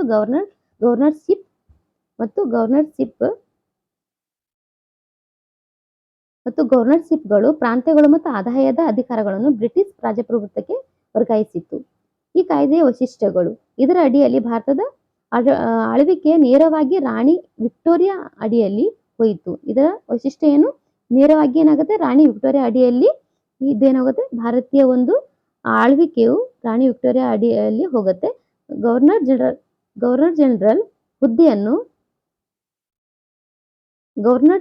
ಹುದ್ದೆಯನ್ನು ಭಾರತದ ಈಗೇನ್ ಮಾಡಲಾಗಿತ್ತು, ಗವರ್ನರ್ ಜನರಲ್ ಹುದ್ದೆ ಇತ್ತಲ್ವಾ, ಈ ಹುದ್ದೆಯನ್ನು ಏನ್ ಮಾಡಲಾಗುತ್ತೆ, ಈಗ ಭಾರತದ ವಾಯ್ಸ್ರಾಯ್ ಆಗಿ ಅವರನ್ನ ಮಾರ್ಪಡಲಾಗತ್ತೆ. ಭಾರತದ ವಾಯ್ಸ್ರಾಯ್ ಎಂದು ಬದಲಾಯಿಸಲಾಗುತ್ತೆ. ಗವರ್ನರ್ ಜನರಲ್ ಹುದ್ದೆ ಏನಿದೆ ಅದನ್ನ ಈಗ ಭಾರತದ ವಾಯ್ಸ್ರಾಯ್ ಅಂತ ಅವರನ್ನ ಬದಲಾಯಿಸಲಾಗುತ್ತೆ. ಈಗ ಭಾರತದ ಗವರ್ನರ್ ಜನರಲ್ ಅಂತ ಒಬ್ಬರ ಮಾಡಿದ್ರಲ್ಲ, ಅವರನ್ನ ಈಗೇನ್ ಮಾಡಲಾಗುತ್ತೆ, ಭಾರತ ವಾಯ್ಸ್ರಾಯ್ ಅಂತ ಅವರನ್ನ ಏನಾಗುತ್ತೆ. ವಾಯ್ಸ್ ಅಂದ್ರೆ ಈಗ ಬ್ರಿಟಿಷ್ ಅಲ್ಲಿ ರಾಯಲ್ ಒಂದು ಫ್ಯಾಮಿಲಿಯಲ್ಲಿ ಇರುವಂತ ವ್ಯಕ್ತಿ, ಅವರನ್ನ ವಾಯ್ಸ್ರಾಯ್ ಆಗಿ ಭಾರತಕ್ಕೆ ಕಳಿಸಲಾಗುತ್ತೆ. ಅವರು ವಾಯ್ಸ್ರಾಯ್ ಭಾರತದಲ್ಲಿ ಬ್ರಿಟಿಷ್ ಕ್ರೌನ್ ನೇರ ಪ್ರಾತಿನಿಧ್ಯ ಆದರು. ಏನಾಗುತ್ತೆ, ಭಾರತದಲ್ಲಿ ಬ್ರಿಟಿಷ್ ಕ್ರೌನ್ ಏನಿದೆ ಅದಕ್ಕೆ ನೇರ ಪ್ರತಿನಿಧಿ ಆಗ್ತಾರೆ ಲಾರ್ಡ್ ಕ್ಯಾನಿಂಗ್, ಭಾರತದ ಮೊದಲ ವಾಯ್ಸ್ರಾಯ್. ಓಕೆ, ಒಂದ್ಸತಿ ನೀವು ಇದನ್ನ ಪ್ರಿಲಿಮ್ಸ್ಗೆ ಫ್ಯಾಕ್ಟ್ ಅನ್ನು ಬರೆಯುವಾಗ ಒಂದು ಡೇಟ್ ಅನ್ನು ಮೆನ್ಷನ್ ಮಾಡ್ಕೊಳ್ತಾ, ಅವಾಗ ಫಸ್ಟ್ ಬಂಗಾಳದ ಒಬ್ಬ ಏನಾಗಿರ್ತಾನೆ, ಗವರ್ನರ್ ಜನರಲ್ ಆಗಿರ್ತಾರೆ. ಆ ನಂತರ ಬಂಗಾಳ ಗವರ್ನರ್ ಜನರಲ್ ನಂತರ ಏನಾಗುತ್ತೆ, ಭಾರತದ ಗವರ್ನರ್ ಜನರಲ್ ಆಗ್ತಾರೆ. ಭಾರತ ಗವರ್ನರ್ ಜನರಲ್ ನಂತರ ಏನ್ ಮಾಡಲಾಗುತ್ತೆ, ಅವರನ್ನ ಭಾರತದ ವಾಯ್ಸ್ರಾಯ್ ಅಂತ ಮಾರ್ಪಡಲಾಗುತ್ತೆ. ಈಗ ಭಾರತ ವಾಯ್ಸ್ರಾಯರ ಒಂದು ಬದಲಾದ ರೂಪವೇ ಯಾವುದು, ನಮ್ಮ ದೇಶದ ಒಂದು ರಾಷ್ಟ್ರಪತಿ ಅಂತ ಹೇಳ್ತೇವೆ ನಾವು. ಭಾರತದ ರಾಷ್ಟ್ರಪತಿ ಅಂತ ಹೇಳ್ತೇವೆ, ಅದೇ ಒಂದು ಭಾರತದ ವಾಯ್ಸ್ರಾಯ್ ಅಂತ ಏನು ಬದಲಾವಣೆ ಮಾಡಿದ್ರು ಅವರು. ನಾವು 1950ರಲ್ಲಿ ಸಂವಿಧಾನ ರಚನೆ ಮಾಡಿದ ನಂತರ ಅವರನ್ನು ನಾವು ಏನ್ ಮಾಡಿ ಕರಿತೇವೆ, ಈಗ ರಾಷ್ಟ್ರಪತಿಗಳು ಅಂತ ಕರಿತೇವೆ. ಗೊತ್ತಾಯ್ತಲ್ವಾ? ರಾಷ್ಟ್ರಪತಿಯ ಒಂದು ಹುದ್ದೆ ಯಾವ ತರ ಒಂದು ಬಂತು ಅಂತ ಇದ್ರ ಮೂಲಕ ನೀವು ನೋಡಬಹುದು. ಈ ಕಾಯ್ದೆಯ ನಿಯಂತ್ರಣ ಮಂಡಳಿ ಮತ್ತು ನಿರ್ದೇಶಕರ ನ್ಯಾಯಾಲಯವನ್ನು ರದ್ದುಗೊಳಿಸುವ ಮೂಲಕ ಭಾರತದಲ್ಲಿ ದ್ವಿ ಆಡಳಿತ ವ್ಯವಸ್ಥೆಯನ್ನು ಕೊನೆಗೊಳಿಸುತ್ತದೆ. ಭಾರತದಲ್ಲಿ ಏನ್ ಮಾಡ್ತೇವೆ, ದ್ವಿ ಆಡಳಿತ ವ್ಯವಸ್ಥೆಯನ್ನು ಇದು ಮಾಡ್ತೇವೆ, ಕೊನೆಗೊಳಿಸ್ತೇವೆ. ಭಾರತ ರಾಜ್ಯ ಕಾರ್ಯದರ್ಶಿ ಎಂಬ ಹೊಸ ಹುದ್ದೆಯನ್ನ ಇದು ರಚಿಸಲಾಗುತ್ತೆ. ಭಾರತದ ರಾಜ್ಯ ಕಾರ್ಯದರ್ಶಿ ಎಂಬ ಹೊಸ ಹುದ್ದೆಯನ್ನು ಇದು ರಚಿಸಲಾಗುತ್ತೆ. ಓಕೆ, ಭಾರತದ ಕಾರ್ಯದರ್ಶಿ ಎಂಬ ಹೊಸ ಹುದ್ದೆಯನ್ನು ಇದು ಮಾಡ್ತೇವೆ, ರಚಿಸಲಾಗುತ್ತೆ. ಇದರಲ್ಲಿ ಭಾರತೀಯ ಆಡಳಿತದ ಮೇಲೆ ಸಂಪೂರ್ಣ ನಿಯಂತ್ರಣದ ಅಧಿಕಾರವನ್ನು ನೀಡಲಾಯಿತು. ಈ ಕಾರ್ಯದರ್ಶಿ ಬ್ರಿಟಿಷ್ ಕ್ಯಾಬಿನೆಟ್ ಸದಸ್ಯರಾಗಿದ್ದರು ಮತ್ತು ಅಂತಿಮವಾಗಿ ಬ್ರಿಟಿಷ್ ಸಂಸತ್ತಿಗೆ ಉತ್ತರಾಧಿಕಾರಿಯಾಗಿದ್ದರು. ಭಾರತದಲ್ಲಿ ಬ್ರಿಟಿಷ್ ಆಡಳಿತದ ಮೇಲೆ ಸಂಪೂರ್ಣ ನಿಯಂತ್ರಣ ಅಧಿಕಾರವನ್ನು ಇದು ನೀಡಲಾಗುತ್ತೆ. ಈ ಕಾರ್ಯದರ್ಶಿ ಬ್ರಿಟಿಷ್ ಕ್ಯಾಬಿನೆಟ್ ಏನಿದೆ ಬ್ರಿಟಿಷ್ ಕ್ಯಾಬಿನೆಟ್ ಸದಸ್ಯರಾಗಿದ್ದರು ಮತ್ತು ಅಂತಿಮವಾಗಿ ಬ್ರಿಟಿಷ್ ಸಂಸತ್ತಿಗೆ ಉತ್ತರಾಧಿಕಾರಿ ಆಗಿರ್ತಾರೆ. ಯಾರು? ಕ್ಯಾಬಿನೆಟ್ ಸದಸ್ಯರಾಗಿರ್ತಾರೆ ಈ ಕಾರ್ಯದರ್ಶಿ. ಓಕೆನಾ? ಭಾರತದ ಕಾರ್ಯದರ್ಶಿ ಎಂಬ ಹೊಸ ಹುದ್ದೆ ಅಂತ ಯಾರು ರಚಿಸ್ತಾರ ಅವ್ರೇನ್ ಮಾಡ್ತಾರೆ, ಬ್ರಿಟಿಷ್ ಕ್ಯಾಬಿನೆಟ್ನ ಸದಸ್ಯರಾಗಿರ್ತಾರೆ ಇವರು ಮತ್ತು ಅಂತಿಮವಾಗಿ ಬ್ರಿಟಿಷ್ ಸಂಸತ್ತಿಗೆ ಉತ್ತರಾಧಿಕಾರಿಯಾಗಿರ್ತಾರೆ. ಓಕೆನಾ? ಅಂದ್ರೆ ಎಲ್ಲ ಬ್ರಿಟಿಷ್ ಸಂಸತ್ತಿಗೆ ಇಲ್ಲೇನ್ ನಡೀತದೆ ಎಲ್ಲ ಅಂದ್ರೆ ಎಲ್ಲ ಭಾರತದಲ್ಲಿ ಇದ್ದಿದ್ದರಿಂದ ಎಲ್ಲ ಕಬ್ಜಾ ಮಾಡಿ ತಗೊಂಡು ಹೋಗಿ ಬ್ರಿಟನಲ್ಲಿ ಹೋಗಿ ತಗೊಂಡು ಹೋಗೋದು ಅಷ್ಟೇ ಇವರ ಕೆಲಸ ಆಗಿತ್ತು. ನಾವು ಲೋಕಲ್ ಲ್ಯಾಂಗ್ವೇಜ್ ಅಲ್ಲಿ ಹೇಳ್ಬೇಕಾದ್ರೆ ಅಷ್ಟೇ, ಮತ್ತೇನಿಲ್ಲ. ಓಕೆನಾ? ಸೊ ಸಲಹಾ ಸಮಿತಿಯಾಗಿದ್ದ ಭಾರತದ ಕಾರ್ಯದರ್ಶಿಗೆ ಸಹಾಯ ಮಾಡಲು 15 ಸದಸ್ಯರ ಮಂಡಳಿಯನ್ನು ರಚಿಸಲಾಯಿತು. ಭಾರತೀಯ ಕಾರ್ಯದರ್ಶಿಯನ್ನು ಪರಿಷತ್ತಿನ ಅಧ್ಯಕ್ಷರಾಗಿ ಮಾಡಲಾಯಿತು. ಓಕೆನಾ? ಭಾರತದ 15 ಸದಸ್ಯರ ಮಂಡಳಿಯನ್ನ ರಚಿಸಲಾಗತ್ತೆ. ಭಾರತೀಯ ಕಾರ್ಯದರ್ಶಿಯ ಪರಿಷತ್ತಿನ ಅಧ್ಯಕ್ಷರಾಗಿ ಅವರಿಗೆ ಮಾಡಲಾಗತ್ತೆ. ಈ ಕಾಯ್ದೆ ಅಡಿಯಲ್ಲಿ ಭಾರತದ ಕಾರ್ಯದರ್ಶಿಯ ಕೌನ್ಸಿಲ್ ಅನ್ನು ರಚಿಸಲಾಯಿತು. ಇದು ಕಾರ್ಪೊರೇಟ್ ಸಂಸ್ಥೆಯಾಗಿತ್ತು ಮತ್ತು ಭಾರತ ಮತ್ತು ಇಂಗ್ಲೆಂಡಿನಲ್ಲಿ ಮೊಕದ್ದಮೆ ಹೂಡುವ ಹಕ್ಕನ್ನು ಹೊಂದಿತ್ತು. ಈ ಬಗ್ಗೆಯೂ ಮೊಕದ್ದಮೆಯ ಹೂಡಬಹುದಿತ್ತು. ಓಕೆ, ಮೊಕದ್ದಮೆಯನ್ನು ಹೂಡುವ ಒಂದು ಹಕ್ಕು ಈ ಕಾಯ್ದೆ ಹೊಂದಿತ್ತು. 1858ರ ಕಾಯ್ದೆಯ ಪ್ರಮುಖ ಉದ್ದೇಶವು ಆಡಳಿತ ಯಂತ್ರವನ್ನು ಸುಧಾರಿಸುವುದಾಗಿತ್ತು. ಅದರ ಮೂಲಕ ಇಂಗ್ಲೆಂಡಿನಲ್ಲಿ ಭಾರತೀಯ ಸರ್ಕಾರದ ಮೇಲ್ವಿಚಾರಣೆ ಮತ್ತು ನಿಯಂತ್ರಣವನ್ನು ಚಲಾಯಿಸಬಹುದಿತ್ತು. ಇದು ಭಾರತದಲ್ಲಿ ಪ್ರಚಲಿತದಲ್ಲಿರುವ ಆಡಳಿತ ವ್ಯವಸ್ಥೆಯಲ್ಲಿ ಯಾವುದೇ ಮಹತ್ವದ ಬದಲಾವಣೆಯನ್ನು ತರಲಿಲ್ಲ. ಓಕೆ, ಭಾರತದಲ್ಲಿ ಯಾವುದೇ ಬದಲಾವಣೆಯನ್ನು ತರಲಿಲ್ಲ. ಸೊ ಇದಾದ ನಂತರ 1861, 1892 ಮತ್ತು 1909ರ ಭಾರತೀಯ ಕೌನ್ಸಿಲ್ ಕಾಯ್ದೆಗಳು. ಸೊ ಈ ಕೌನ್ಸಿಲ್ ಕಾಯ್ದೆಗಳು ಇದು ಕೂಡ ಬಹಳಷ್ಟು ಇಂಪಾರ್ಟೆಂಟ್. ಇವು ಬಹಳಷ್ಟು ಪ್ರಿಲಿಮ್ಸ್ ಅಲ್ಲಿ IAS ಪ್ರಿಲಿಮ್ಸ್ ಅಲ್ಲಿ ಕೂಡ ಇದು ಕ್ವಶನ್ಗಳು ಬಂದಿದ್ದಾವೆ. ಸೊ 1857ರ ಮಹಾಕ್ರಾಂತಿಯ ನಂತರ ಭಾರತದಲ್ಲಿ ಆಡಳಿತ ನಡೆಸಲು ಭಾರತೀಯರ ಸರ್ಕಾರವನ್ನು ಪಡೆಯುವುದು ಅಗತ್ಯವೆಂದು ಬ್ರಿಟಿಷ್ ಸರ್ಕಾರವು ಅರಿತುಕೊಂಡಿತು. ಈ ಸಹಕಾರ ನೀತಿಯ ಅಡಿಯಲ್ಲಿ ಬ್ರಿಟಿಷ್ ಸಂಸತ್ತು 1861, 1892 ಮತ್ತು 1909ರಲ್ಲಿ 3 ಹೊಸ ಕಾಯ್ದೆಗಳನ್ನು ಅಂಗೀಕರಿಸಿತು. 1861ರ ಇಂಡಿಯನ್ ಕೌನ್ಸಿಲ್ ಆಕ್ಟ್ ಭಾರತೀಯ ಸಂವಿಧಾನಿಕ ಮತ್ತು ರಾಜಕೀಯ ಇತಿಹಾಸದಲ್ಲಿ ಒಂದು ಪ್ರಮುಖ ಕಾಯ್ದೆ ಆಗಿದೆ. 1861ರ ಇಂಡಿಯನ್ ಕೌನ್ಸಿಲ್ ಆಕ್ಟ್ ಭಾರತೀಯ ಸಾಂವಿಧಾನಿಕ ಮತ್ತು ರಾಜಕೀಯ ಇತಿಹಾಸದಲ್ಲಿ ಒಂದು ಪ್ರಮುಖ ಇದು ಕಾಯ್ದೆ ಆಗಿದೆ. ಓಕೆ, 1861ರ ಭಾರತೀಯ ಕೌನ್ಸಿಲ್ ಕಾಯ್ದೆಯ ವೈಶಿಷ್ಟ್ಯಗಳು. ಇದು ಕಾನೂನು ರಚನೆ ಪ್ರಕ್ರಿಯೆಯಲ್ಲಿ ಭಾರತೀಯ ಪ್ರತಿನಿಧಿಗಳನ್ನು ಒಳಗೊಳ್ಳುವ ಪ್ರಾರಂಭವನ್ನು ಗುರುತಿಸಿತು. ಹೀಗಾಗಿ ವೈಸ್ರಾಯ್ ವಿಸ್ತೃತ ಮಂಡಳಿಯಲ್ಲಿ ಕೆಲವು ಭಾರತೀಯರನ್ನು ಅಧಿಕೃತವಲ್ಲದ ಸದಸ್ಯರನ್ನಾಗಿ ನಾಮನಿರ್ದೇಶನ ಮಾಡಬಹುದಿತ್ತು. ಓಕೆ, ಸೊ ಇದಾದ ನಂತರ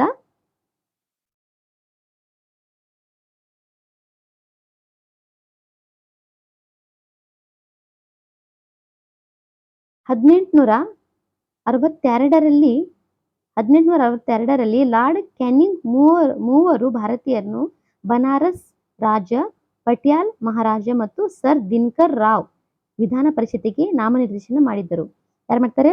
ಲಾರ್ಡ್ ಕೆನಿಂಗ್ ಅವ್ರು ಏನ್ ಮಾಡ್ತಾರೆ ಅಂದ್ರೆ 1862ರಲ್ಲಿ ಭಾರತೀಯರನ್ನ ಅವ್ರು ಏನ್ ಮಾಡ್ತಾ ಇದ್ದಾರೆ? ನಾಮನಿರ್ದೇಶನವನ್ನ ಮಾಡ್ತಾರೆ.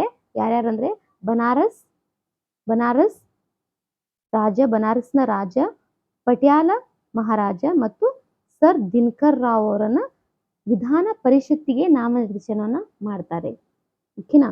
ಸೊ ಈ ಕಾಯ್ದೆಯು ಮದ್ರಾಸ್ ಮತ್ತು ಬಾಂಬೆ ಪ್ರೆಸಿಡೆನ್ಸಿಗಳಿಗೆ ಶಾಸಕಾಂಗ ಅಧಿಕಾರವನ್ನು ಮರಳಿ ನೀಡುವ ಮೂಲಕ ವಿಕೇಂದ್ರೀಕರಣದ ಪ್ರಕ್ರಿಯೆಯನ್ನು ಪ್ರಾರಂಭಿಸಿತು.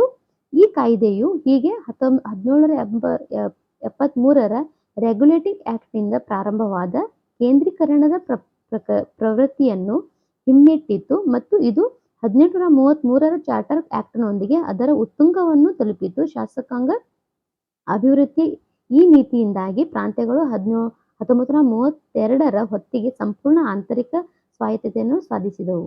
ಓಕೆ, 1932ರ ಹೊತ್ತಿಗೆ ಏನ್ ಮಾಡ್ತಾರೆ? ಆಂತರಿಕ ಸ್ವಾಯತ್ತವನ್ನು ಸಂಪೂರ್ಣವಾಗಿ ತನ್ನ ಕೈಯಲ್ಲಿ ಇದು ತಗೊಳ್ಕೊಳ್ಳುತ್ತೆ. ಓಕೆ, ಈಗ 1862 ಮತ್ತು 1866 ಅನಂತರ 1897ರಲ್ಲಿ ಕ್ರಮವಾಗಿ ಬಂಗಾಳ ವಾಯುವ್ಯ ಗಡಿ ಪ್ರಾಂತ್ಯ ಮತ್ತು ಪಂಜಾಬ್ನಲ್ಲಿ ಶಾಸಕಾಂಗ ಮಂಡಳಿಯನ್ನು ರಚಿಸಲಾಯಿತು. ಪಂಜಾಬ್ ಮತ್ತು ವಾಯುವ್ಯ ಏನು ಗಡಿ ಪ್ರಾಂತ್ಯ ಇದೆಯಲ್ಲ ಅಲ್ಲಿ ಮತ್ತೆ ಬಂಗಾಳದಲ್ಲಿ ಮತ್ತು ಪಂಜಾಬ್ ಶಾಸಕಾಂಗದಲ್ಲಿ 1862, 1866 ಮತ್ತೆ 1897ರಲ್ಲಿ ಕ್ರಮಬದ್ಧವಾಗಿ ಏನ್ ಮಾಡಲಾಗುತ್ತೆ? ಶಾಸಕಾಂಗ ಮಂಡಳಿಯನ್ನ ರಚಿಸಲಾಗುತ್ತೆ. ಓಕೆ, ಸೊ ಕೌನ್ಸಿಲ್ನಲ್ಲಿ ವ್ಯವಹಾರ ನಡೆಸಲು ಹೆಚ್ಚಿನ ನಿಯಮಗಳು ಮತ್ತು ಆದೇಶಗಳನ್ನು ಮಾಡಲು ಇದು ವೈಸ್ರಾಯ್ಗೆ ಅಧಿಕಾರವನ್ನು ಒದಗಿಸಿತು. ವೈಸ್ರಾಯ್ ಏನ್ ಮಾಡಲಾಗಿತ್ತಲ್ಲ, ವೈಸ್ರಾಯ್ ಅವರಿಗೆ ವೈಸ್ರಾಯ್ಗೆ ಅಧಿಕಾರವನ್ನ ಇದು ಕೊಡ್ತದೆ. ಏನಂದ್ರೆ ಕೌನ್ಸಿಲಲ್ಲಿ ವ್ಯವಹಾರ ನಡೆಸಲು ಹೆಚ್ಚಿನ ನಿಯಮಗಳು ಮತ್ತು ಆದೇಶಗಳನ್ನು ಮಾಡಲು ವೈಸ್ರಾಯ್ಗೆ ಇದು ಅಧಿಕಾರವನ್ನ ಕೊಡುತ್ತೆ. ಓಕೆನಾ? ಇದು 1859ರಲ್ಲಿ ಲಾರ್ಡ್ ಕ್ಯಾನಿಂಗ್ ಪರಿಚಯಿಸಿದ ಪೋರ್ಟ್ಫೋಲಿಯೋ ವ್ಯವಸ್ಥೆಯನ್ನು ಸಹ ಗುರುತಿಸಿತು. ಇದರ ಅಡಿಯಲ್ಲಿ ವೈಸ್ರಾಯ್ ಕೌನ್ಸಿಲ್ ಮತ್ತು ಸದಸ್ಯರನ್ನು ಒಂದು ಅಥವಾ ಹೆಚ್ಚಿನ ಸರ್ಕಾರಿ ಇಲಾಖೆಗಳ ಉಸ್ತುವಾರಿಯನ್ನಾಗಿ ಮಾಡಬಹುದು ಮತ್ತು ಇಲಾಖೆಗಳಿಗೆ ಕೌನ್ಸಿಲ್ ಪರವಾಗಿ ಅಂತಿಮ ಆದೇಶಗಳನ್ನು ರವಾನಿಸುವ ಹಕ್ಕನ್ನು ಇದು ಹೊಂದಿತ್ತು. ಓಕೆ, ಸೊ ಇದಾದ ನಂತರ ಕೌನ್ಸಿಲ್ನ ಶಿಫಾರಸು ಇಲ್ಲದೆ ತುರ್ತು ಪರಿಸ್ಥಿತಿಯಲ್ಲಿ ಸುಗ್ರೀವಾಜ್ಞೆಯನ್ನು ಹೊರಡಿಸಲು ವೈಸ್ರಾಯ್ಗೆ ಅಧಿಕಾರ ನೀಡಿತು. ಕೌನ್ಸಿಲ್ ಸುಗ್ರೀವಾಜ್ಞೆ ಹೊರಡಿಸುವಂತ ಒಂದು ಅಧಿಕಾರನು ಕೂಡ ವೈಸ್ರಾಯ್ಗೆ ಇದು ನೀಡುತ್ತೆ. ಅದಾದ ನಂತರ 1892ರ ಕಾಯ್ದೆಯ ಒಂದು ವೈಶಿಷ್ಟ್ಯಗಳು. ಓಕೆ, ಈ ಕಾಯ್ದೆಯ ಒಂದು ವೈಶಿಷ್ಟ್ಯಗಳು. ಇದರ ಮೂಲಕ ಕೇಂದ್ರ ಮತ್ತು ಪ್ರಾಂತೀಯ ವಿಧಾನ ಪರಿಷತ್ತಿನಲ್ಲಿ ಹೆಚ್ಚುವರಿ ಹೆಚ್ಚುವರಿ ಅಂದ್ರೆ ಅಧಿಕೃತವಲ್ಲದ ಸದಸ್ಯರ ಸಂಖ್ಯೆಯನ್ನು ಹೆಚ್ಚಿಸಿತು. ಆದರೂ ಬಹುಮತವು ಸರ್ಕಾರಿ ಸದಸ್ಯರಾಗಿ ಉಳಿದಿದೆ. ಓಕೆ, ಬಹುಮತ ಏನಾಗಿತ್ತು, ಸರ್ಕಾರ ಸದಸ್ಯರಾಗಿ ಉಳಿದಿದೆ. ಇದಾದ ನಂತರ ಇದು ಬಜೆಟ್ ಅನ್ನು ಚರ್ಚಿಸಲು ಮತ್ತು ಕಾರ್ಯಾಂಗದ ಪ್ರಶ್ನೆಗಳಿಗೆ ಉತ್ತರಿಸಲು ಅಧಿಕಾರ ನೀಡುವ ಮೂಲಕ ವಿಧಾನ ಪರಿಷತ್ತಿನ ಕಾರ್ಯಗಳನ್ನು ಹೆಚ್ಚಿಸುತ್ತದೆ. ಓಕೆ, ಇದಾದ ನಂತರ ಸೆಂಟ್ರಲ್ ಲೆಜಿಸ್ಲೇಟಿವ್ ಕೌನ್ಸಿಲ್ ಮತ್ತು ಬೆಂಗಾಲ್ ಚೇಂಬರ್ಸ್ ಆಫ್ ಕಾಮರ್ಸ್ಗೆ ಅಧಿಕೃತವಲ್ಲದ ಸದಸ್ಯರನ್ನ ನಾಮನಿರ್ದೇಶನ ಮಾಡಲು ವೈಸ್ರಾಯ್ನ ಅಧಿಕಾರಗಳನ್ನು ಇದು ಒದಗಿಸಿದೆ. ಹೆಚ್ಚುವರಿಯಾಗಿ ಪ್ರಾಂತೀಯ ಶಾಸಕಾಂಗ ಮಂಡಳಿಗಳಲ್ಲಿ ಎಲ್ಲ ಕೌನ್ಸಿಲ್, ಪುರಸಭೆ, ವಿಶ್ವವಿದ್ಯಾಲಯ, ಟ್ರೇಡ್ ಯೂನಿಯನ್, ಭೂಮಾಲೀಕರು ಮತ್ತು ಚೇಂಬರ್ ಆಫ್ ಕಾಮರ್ಸ್ನ ಶಿಫಾರಸುಗಳ ಮೇಲೆ ರಾಜ್ಯಪಾಲರು ಅಧಿಕೃತವಲ್ಲದ ಸದಸ್ಯರನ್ನು ನೇಮಿಸುವ ಅಧಿಕಾರವನ್ನು ಇವರು ಹೊಂದಿದ್ದರು. ಓಕೆ, ಈ ರಾಜ್ಯಪಾಲ ಏನಿದ್ರೆ ಇವರೆಲ್ಲರನ್ನ ಹೊಂದ್ತಾರೆ. ಯಾರ್ಯಾರನ್ನ ಇಲ್ಲಿ ನೀವು ನೋಟ್ ಮಾಡ್ಕೊಳ್ಬೇಕು. ಓಕೆ, ವಿಶ್ವವಿದ್ಯಾಲಯ, ಟ್ರೇಡ್ ಯೂನಿಯನ್, ಭೂಮಾಲೀಕರು, ಚೇಂಬರ್ಸ್ ಆಫ್ ಕಾಮರ್ಸ್, ಜಿಲ್ಲಾ ಕೌನ್ಸಿಲ್, ಪುರಸಭೆ, ಇದರೆಲ್ಲ ಒಂದು ರಾಜ್ಯಪಾಲರ ಅಧಿಕೃತವಲ್ಲದ ಸದಸ್ಯರನ್ನು ನೇಮಿಸುವ ಅಧಿಕಾರವನ್ನು ಇವರು ಹೊಂದ್ತಾರೆ.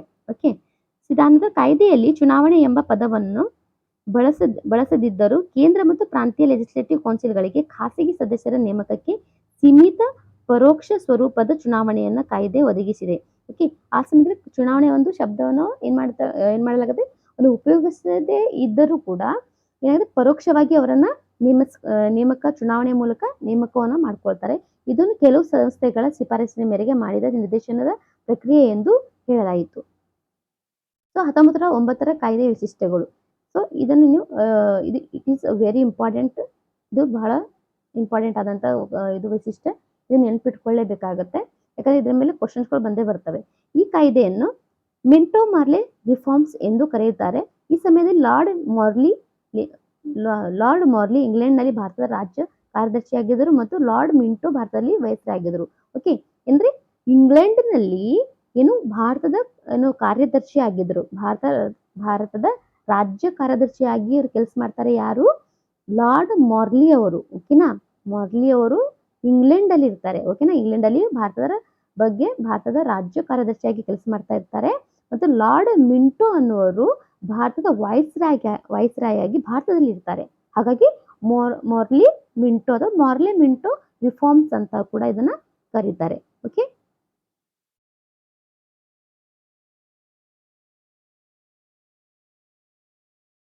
ಸೊ 1909 ಕಾಯ್ದೆಯ ಒಂದು ವಿಶಿಷ್ಟ.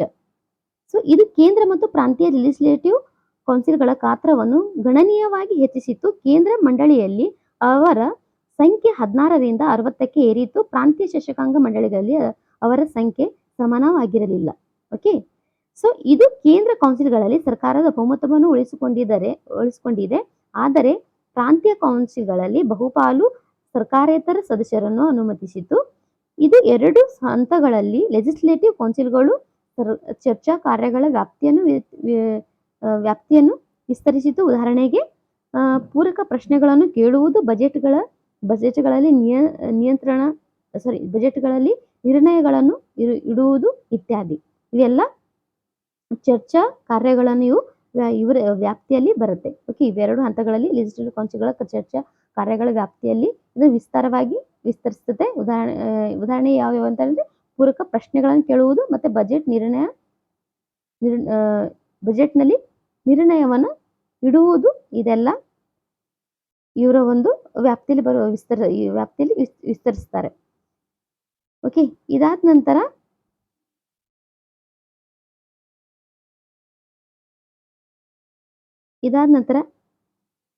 ಈ ಕಾಯ್ದೆ ಅಡಿಯಲ್ಲಿ ಮೊದಲ ಬಾರಿಗೆ ವೈಸ್ರಾಯ್ ಮತ್ತು ರಾಜ್ಯಪಾಲರ ಕಾರ್ಯಕಾರಿ ಮಂಡಳಿಯೊಂದಿಗೆ ಸಂಘವನ್ನು ರಚಿಸಲು ಭಾರತೀಯರಿಗೆ ಅವಕಾಶ ಕಲ್ಪಿಸಲಾಗಿದೆ.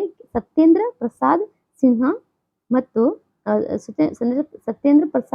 ಅವರು ವೈಸ್ರಾಯ್ ಕಾರ್ಯಕಾರಿ ಮಂಡಳಿಯ ಮೊದಲ ಭಾರತೀಯ ಸದಸ್ಯರಾಗಿದ್ದರು. ಓಕೆ, ಭಾರತದ ಮೊದಲ ಕಾರ್ಯಕಾರಿ ಮಂಡಳಿಯ ಸದಸ್ಯರು ಯಾರಾದ್ರೆ ಸತ್ಯೇಂದ್ರ ಪ್ರಸಾದ್ ಸಿನ್ಹಾ ಅವರು ಏನಾಗ್ತಾರೆ, ವೈಸ್ರಾಯ್ ಕಾರ್ಯಕಾರಿ ಏನು ಮಂಡಳಿ ಇತ್ತು ಅದರ ಮೊದಲ ಭಾರತೀಯ ಸದಸ್ಯರಾಗಿರ್ತಾರೆ.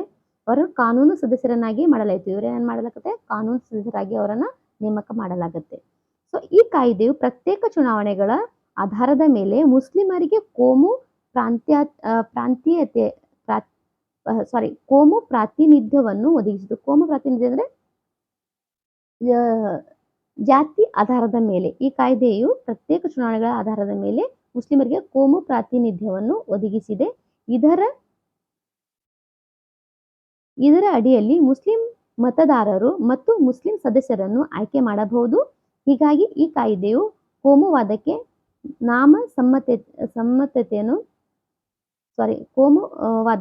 ನ್ಯಾಯಸಮ್ಮತತೆಯನ್ನು ನೀಡಿತು ಮತ್ತು ಲಾರ್ಡ್ ಮಿಂಟೋ ಅವರನ್ನು ಕೋಮುವಾದಿ ಚುನಾವಣೆಗಳ ಪಿತಾಮಹ ಎಂದು ಕರೆಯುತ್ತಾರೆ. ಓಕೆ, ಸೊ ಫ್ಯಾಕ್ಟ್ ಅನ್ನು ಇಲ್ಲಿ ಬರ್ಕೊಳ್ಳಿ. ಓಕೆ, ಫ್ಯಾಕ್ಟ್ ಅನ್ನು ಕೂಡ ನಾ ಹೇಳಿದೆ ಅಲ್ವಾ ಯಾವ ತರ ನೋಟ್ಸ್ ಅನ್ನು ಮಾಡ್ಕೋಬೇಕು ಅಂತ ಹೇಳಿ. ಲಾರ್ಡ್ ಮಿಂಟೋ ಅವ್ರು ಏನ್ ಮಾಡ್ತಾರೆ, ಕೋಮುವಾದಿ ಚುನಾವಣೆಗಳ ಪಿತಾಮಹ ಅಂತ ಅವರನ್ನ ಕರೆಯಲಾಗತ್ತೆ. ಡಿವೈಡ್ ಮಾಡಿದ್ದವರೇ ಅಲ್ವಾ. ಸೊ ಜಾತಿ ಆಧಾರದ ಮೇಲೆ ಚುನಾವಣೆ ನಡಿಬೇಕಂತ ಹೇಳಿ ಡಿವೈಡ್ ಅನ್ನ ಮಾಡ್ತಾರೆ. ಹಾಗಾಗಿ ಅವರನ್ನ ಏನ್ ಮಾಡ್ತಾರೆ, ಮಿಂಟೋ ಅವ್ರು ಏನ್ ಮಾಡ್ತಾರೆ, ಕೋಮುವಾದಿ ಚುನಾವಣೆಗಳ ಪಿತಾಮಹ ಅಂತ ಅವರನ್ನ ಕರೆಯಲಾಗುತ್ತೆ. ಓಕೆ, ಸೊ ಇದಾದ ನಂತರ ಇದು presidency corporation chambers of commerce ವಿಶ್ವವಿದ್ಯಾಲಯಗಳು ಮತ್ತು ಭೂಮಾಲೀಕರಿಗೆ ಪ್ರತ್ಯೇಕ ಪ್ರಾತಿನಿಧ್ಯವನ್ನು ಸಹ ಒದಗಿಸುತ್ತದೆ. ಹೌದು, 1909ರ ಕಾಯ್ದೆ ನೆನ್ಪಿಟ್ಕೊಳ್ಬೇಕು. 1909ರ ಕಾಯ್ದೆ is a very very important. ಅದೇ ರೀತಿಯಾಗಿ 1919 ಏನು ಕಾಯ್ದೆ ಇದೆ ಇದು ಕೂಡ ತುಂಬಾನೇ ಇಂಪಾರ್ಟೆಂಟ್ ಆದಂತ ಒಂದು ಕಾಯ್ದೆ ಆಗಿದೆ. ವೆರಿ ವೆರಿ ಇಂಪಾರ್ಟೆಂಟ್ ಆದಂತ ಇದು ಕೂಡ ಕಾಯ್ದೆ. ಇದ್ರ ಮೇಲೂ ಕೂಡ ಕ್ವಶನ್ ಬಂದೇ ಬರ್ತವೆ. ಪ್ರತಿ ವರ್ಷ ಕೂಡ ಒಂದಲ್ಲ ಒಂದು ಕ್ವಶನ್ ಬಂದೇ ಬರ್ತಾರೆ ಪ್ರತಿ ವರ್ಷ. UPSC ಅಂತೂ ಇದನ್ನು ಕೇಳ್ತಾರೆ. ಓಕೆನಾ. ಆಗಸ್ಟ್ 20 1917ರಂದು ಭಾರತದಲ್ಲಿ ಅನುಕ್ರಮವಾಗಿ ಜವಾಬ್ದಾರಿಯುತ ಸರ್ಕಾರವನ್ನು ಸ್ಥಾಪಿಸುವುದು ತನ್ನ ಉದ್ದೇಶವಾಗಿದೆ ಎಂದು ಬ್ರಿಟಿಷ್ ಸರ್ಕಾರವು ಮೊದಲ ಬಾರಿಗೆ ಘೋಷಣೆಯನ್ನ ಮಾಡುತ್ತೆ. ಓಕೆ, ಆಗಸ್ಟ್ 20, 1917ರಂದು ಭಾರತದಲ್ಲಿ ಅನುಕ್ರಮವಾಗಿ ಜವಾಬ್ದಾರಿಯುತ ಸರ್ಕಾರವನ್ನು ಸ್ಥಾಪಿಸುವುದು ತನ್ನ ಉದ್ದೇಶ ಅಂತ ಬ್ರಿಟಿಷ್ ಸರ್ಕಾರ ಮೊದಲನೇ ಬಾರಿಗೆ ಘೋಷಣೆಯನ್ನು ಮಾಡುತ್ತೆ. ಓಕೆ, ಸೊ ಕ್ರಮೇಣ 1919ರಲ್ಲಿ ಭಾರತ ಸರ್ಕಾರ ಕಾಯ್ದೆಯನ್ನು ಮಾಡಲಾಯಿತು. ಇದು 1921ರಿಂದ ಜಾರಿಗೆ ಬಂದಿತ್ತು. ಈ ಕಾನೂನನ್ನು ಮಾಂಟೇಗ್ ಚೇಮ್ಸ್ಫೋರ್ಡ್ ರಿಫಾರ್ಮ್ಸ್ ಎಂದು ಕರೆಯಲಾಗುತ್ತೆ. ಮಾಂಟೇಗ್ ಭಾರತ ರಾಜ್ಯ ಕಾರ್ಯದರ್ಶಿ ಆಗಿರ್ತಾರೆ ಮತ್ತೆ ಚೇಮ್ಸ್ಫೋರ್ಡ್ ಭಾರತದಲ್ಲಿ ಏನು ಮಾಡಿರ್ತಾರೆ, ವಾಯ್ಸ್ರಾಯ್ ಆಗಿರ್ತಾರೆ. ಓಕೆ, ಭಾರತ ಕಾರ್ಯದರ್ಶಿ ಬ್ರಿಟನ್ ಇರುವಂತ ಯಾರು, ಮಾಂಟೇಗು, ಮತ್ತೆ ಚೇಮ್ಸ್ಫೋರ್ಡ್ ಯಾರಾಗಿರ್ತಾರೆ ಭಾರತದಲ್ಲಿ, ಅವರು ವಾಯ್ಸ್ರಾಯ್ ಆಗಿರ್ತಾರೆ. ಸೊ ಈ ಕಾಯ್ದೆಯ ವಿಶಿಷ್ಟಗಳನ್ನ ನೋಡೋಣ. ಕೇಂದ್ರ ಮತ್ತು ಪ್ರಾಂತೀಯ ವಿಷಯಗಳ ಪಟ್ಟಿಯನ್ನು ಗುರುತಿಸುವ ಮತ್ತು ಪ್ರತ್ಯೇಕಿಸುವ ಮೂಲಕ ರಾಜ್ಯಗಳ ಮೇಲಿನ ಕೇಂದ್ರ ನಿಯಂತ್ರಣವನ್ನು ಕಡಿಮೆಗೊಳಿಸಲಾಯಿತು. ಕೇಂದ್ರ ಮತ್ತು ಪ್ರಾಂತೀಯ ಲೆಜಿಸ್ಲೇಟಿವ್ ಕೌನ್ಸಿಲ್ಗಳಿಗೆ ಆಯಾ ಪಟ್ಟಿಗಳಿಂದ ವಿಷಯಗಳ ಮೇಲೆ ಶಾಸನ ಮಾಡುವ ಅಧಿಕಾರವನ್ನು ನೀಡಲಾಯಿತು. ಆದರೆ ಸರ್ಕಾರದ ರಚನೆಯು ಕೇಂದ್ರ ಮತ್ತು ಏಕೀಕೃತವಾಗಿತ್ತು. ಓಕೆ, ಈ ವಿಶೇಷಗಳನ್ನು ಸ್ವಲ್ಪ ಒಂದಲ್ಲ ಎರಡು ಸಲ ಇದನ್ನು ಓದ್ಕೊಳ್ಳಿ, ಚೆನ್ನಾಗಿ ಅಂಡರ್ಸ್ಟ್ಯಾಂಡ್ ಆಗುತ್ತೆ.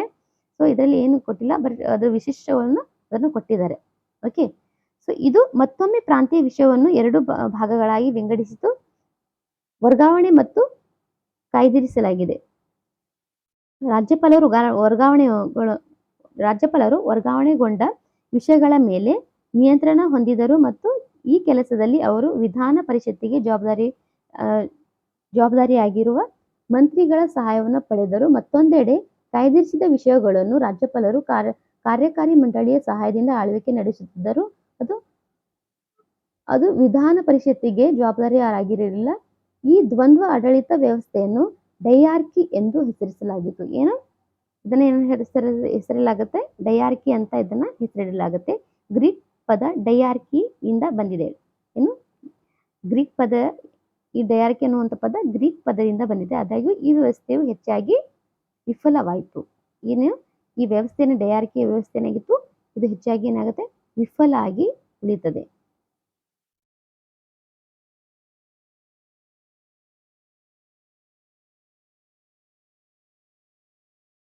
ಸೊ ಇದಾದ ನಂತರ ಈ ಕಾಯ್ದೆಯು ದೇಶದಲ್ಲಿ ಮೊದಲ ಬಾರಿಗೆ ದ್ವಿಸದನ ವ್ಯವಸ್ಥೆ ಮತ್ತು ನೇರ ಚುನಾವಣೆಯ ವ್ಯವಸ್ಥೆಯನ್ನು ಪರಿಚಯಿಸಲಾಯಿತು. ಹೀಗಾಗಿ ಭಾರತೀಯ ಲೆಜಿಸ್ಲೇಟಿವ್ ಕೌನ್ಸಿಲ್ ಬದಲಿಗೆ ಉಭಯ ಸದನಗಳ ವ್ಯವಸ್ಥೆಯನ್ನು, ಅಂದರೆ ರಾಜ್ಯಸಭೆ ಮತ್ತು ಲೋಕಸಭೆಯನ್ನ ರಚಿಸಲಾಯಿತು. ಉಭಯ ಸದನಗಳ ರಾಜ್ಯಪಾಲ ಸದಸ್ಯರು ಉಭಯ ಸದನಗಳ ಬಹುಪಾಲು ಸದಸ್ಯರು ನೇರ ಚುನಾವಣೆಯ ಮೂಲಕ ಚುನಾಯಿತರಾದರು. ಈಗ ನೀವು ನೋಡ್ತೀರಲ್ವಾ, ರಾಜ್ಯಸಭೆ ಮತ್ತು ಲೋಕಸಭೆ ಚುನಾವಣೆ ರಚನೆ ಆಗತ್ತೆ, ಚುನಾವಣೆ ಸದಸ್ಯರು ಚುನಾವಣೆಗಳ ಮೂಲಕ ಏನ್ ಗೆಲ್ತಾರೆ. ಇದೆಲ್ಲ ಈ 1919 ಕಾಯ್ದೆಯ ಅಡಿಯಿಂದನೇ ಅಲ್ಲಿಂದನೇ ಕ್ರಮೇಣವಾಗಿ ಬಂದಿರುವಂತದ್ದು. ಓಕೆ, ಸೊ ಇದರ ಪ್ರಕಾರ ವೈಸ್ರಾಯನ ಕಾರ್ಯಕಾರಿ ಮಂಡಳಿಯ 6 ಸದಸ್ಯರಲ್ಲಿ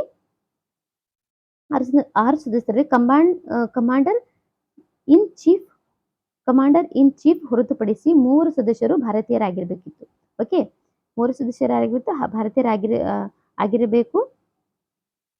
ಇದು ಸಿಖ್ಖರು, ಭಾರತೀಯ ಕ್ರಿಶ್ಚಿಯನ್ನರು ಮತ್ತು ಆಂಗ್ಲೋ ಇಂಡಿಯನ್ನರು ಮತ್ತು ಯುರೋಪಿಯನ್ನರಿಗೆ ಕೋಮು ಆಧಾರದ ಮೇಲೆ ಪ್ರತ್ಯೇಕ ಮತದಾರರ ತತ್ವವನ್ನು ವಿಸ್ತರಿಸಿತು. ಓಕೆ, ಸೊ ಯಾರ್ಯಾರಿಗೆ? ಸಿಖ್ಖರು,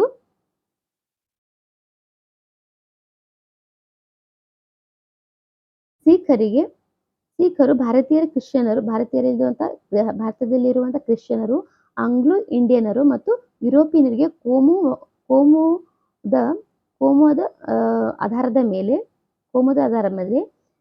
ಪ್ರತ್ಯೇಕ ಮತದಾರರ ತತ್ವವನ್ನು ವಿಸ್ತರಿಸುತ್ತದೆ. ಇದೇ 1919 ಒಂದು ಕಾಯ್ದೆ. ಇದಾದ ನಂತರ ಈ ಕಾನೂನು ಆಸ್ತಿ ತೆರಿಗೆ ಮತ್ತು ಶಿಕ್ಷಣದ ಆಧಾರದ ಮೇಲೆ ಸೀಮಿತ ಸಂಖ್ಯೆಯ ಜನರಿಗೆ ಮತದಾನದ ಅಧಿಕಾರವನ್ನು ಒದಗಿಸುತ್ತದೆ. ಓಕೆ, ಸೊ ಇದಾದ ನಂತರ ಈ ಕಾಯ್ದೆಯು ಲಂಡನ್ನಲ್ಲಿ ಭಾರತದ ಹೈಕಮಿಷನರ್ ಕಚೇರಿಯನ್ನು ರಚಿಸಿತು ಮತ್ತು ಇದುವರೆಗೆ ಭಾರತದ ರಾಜ್ಯ ಕಾರ್ಯದರ್ಶಿ ನಿರ್ವಹಿಸಿದ ಕೆಲವು ಕಾರ್ಯಗಳನ್ನು ಹೈಕಮಿಷನರ್ಗೆ ವರ್ಗಾಯಿಸಿತ್ತು. ಈ ಕಾರಣದಿಂದಾಗಿ ಸಾರ್ವಜನಿಕ ಸೇವಾ ಆಯೋಗವನ್ನು ರಚಿಸಲಾಯಿತು.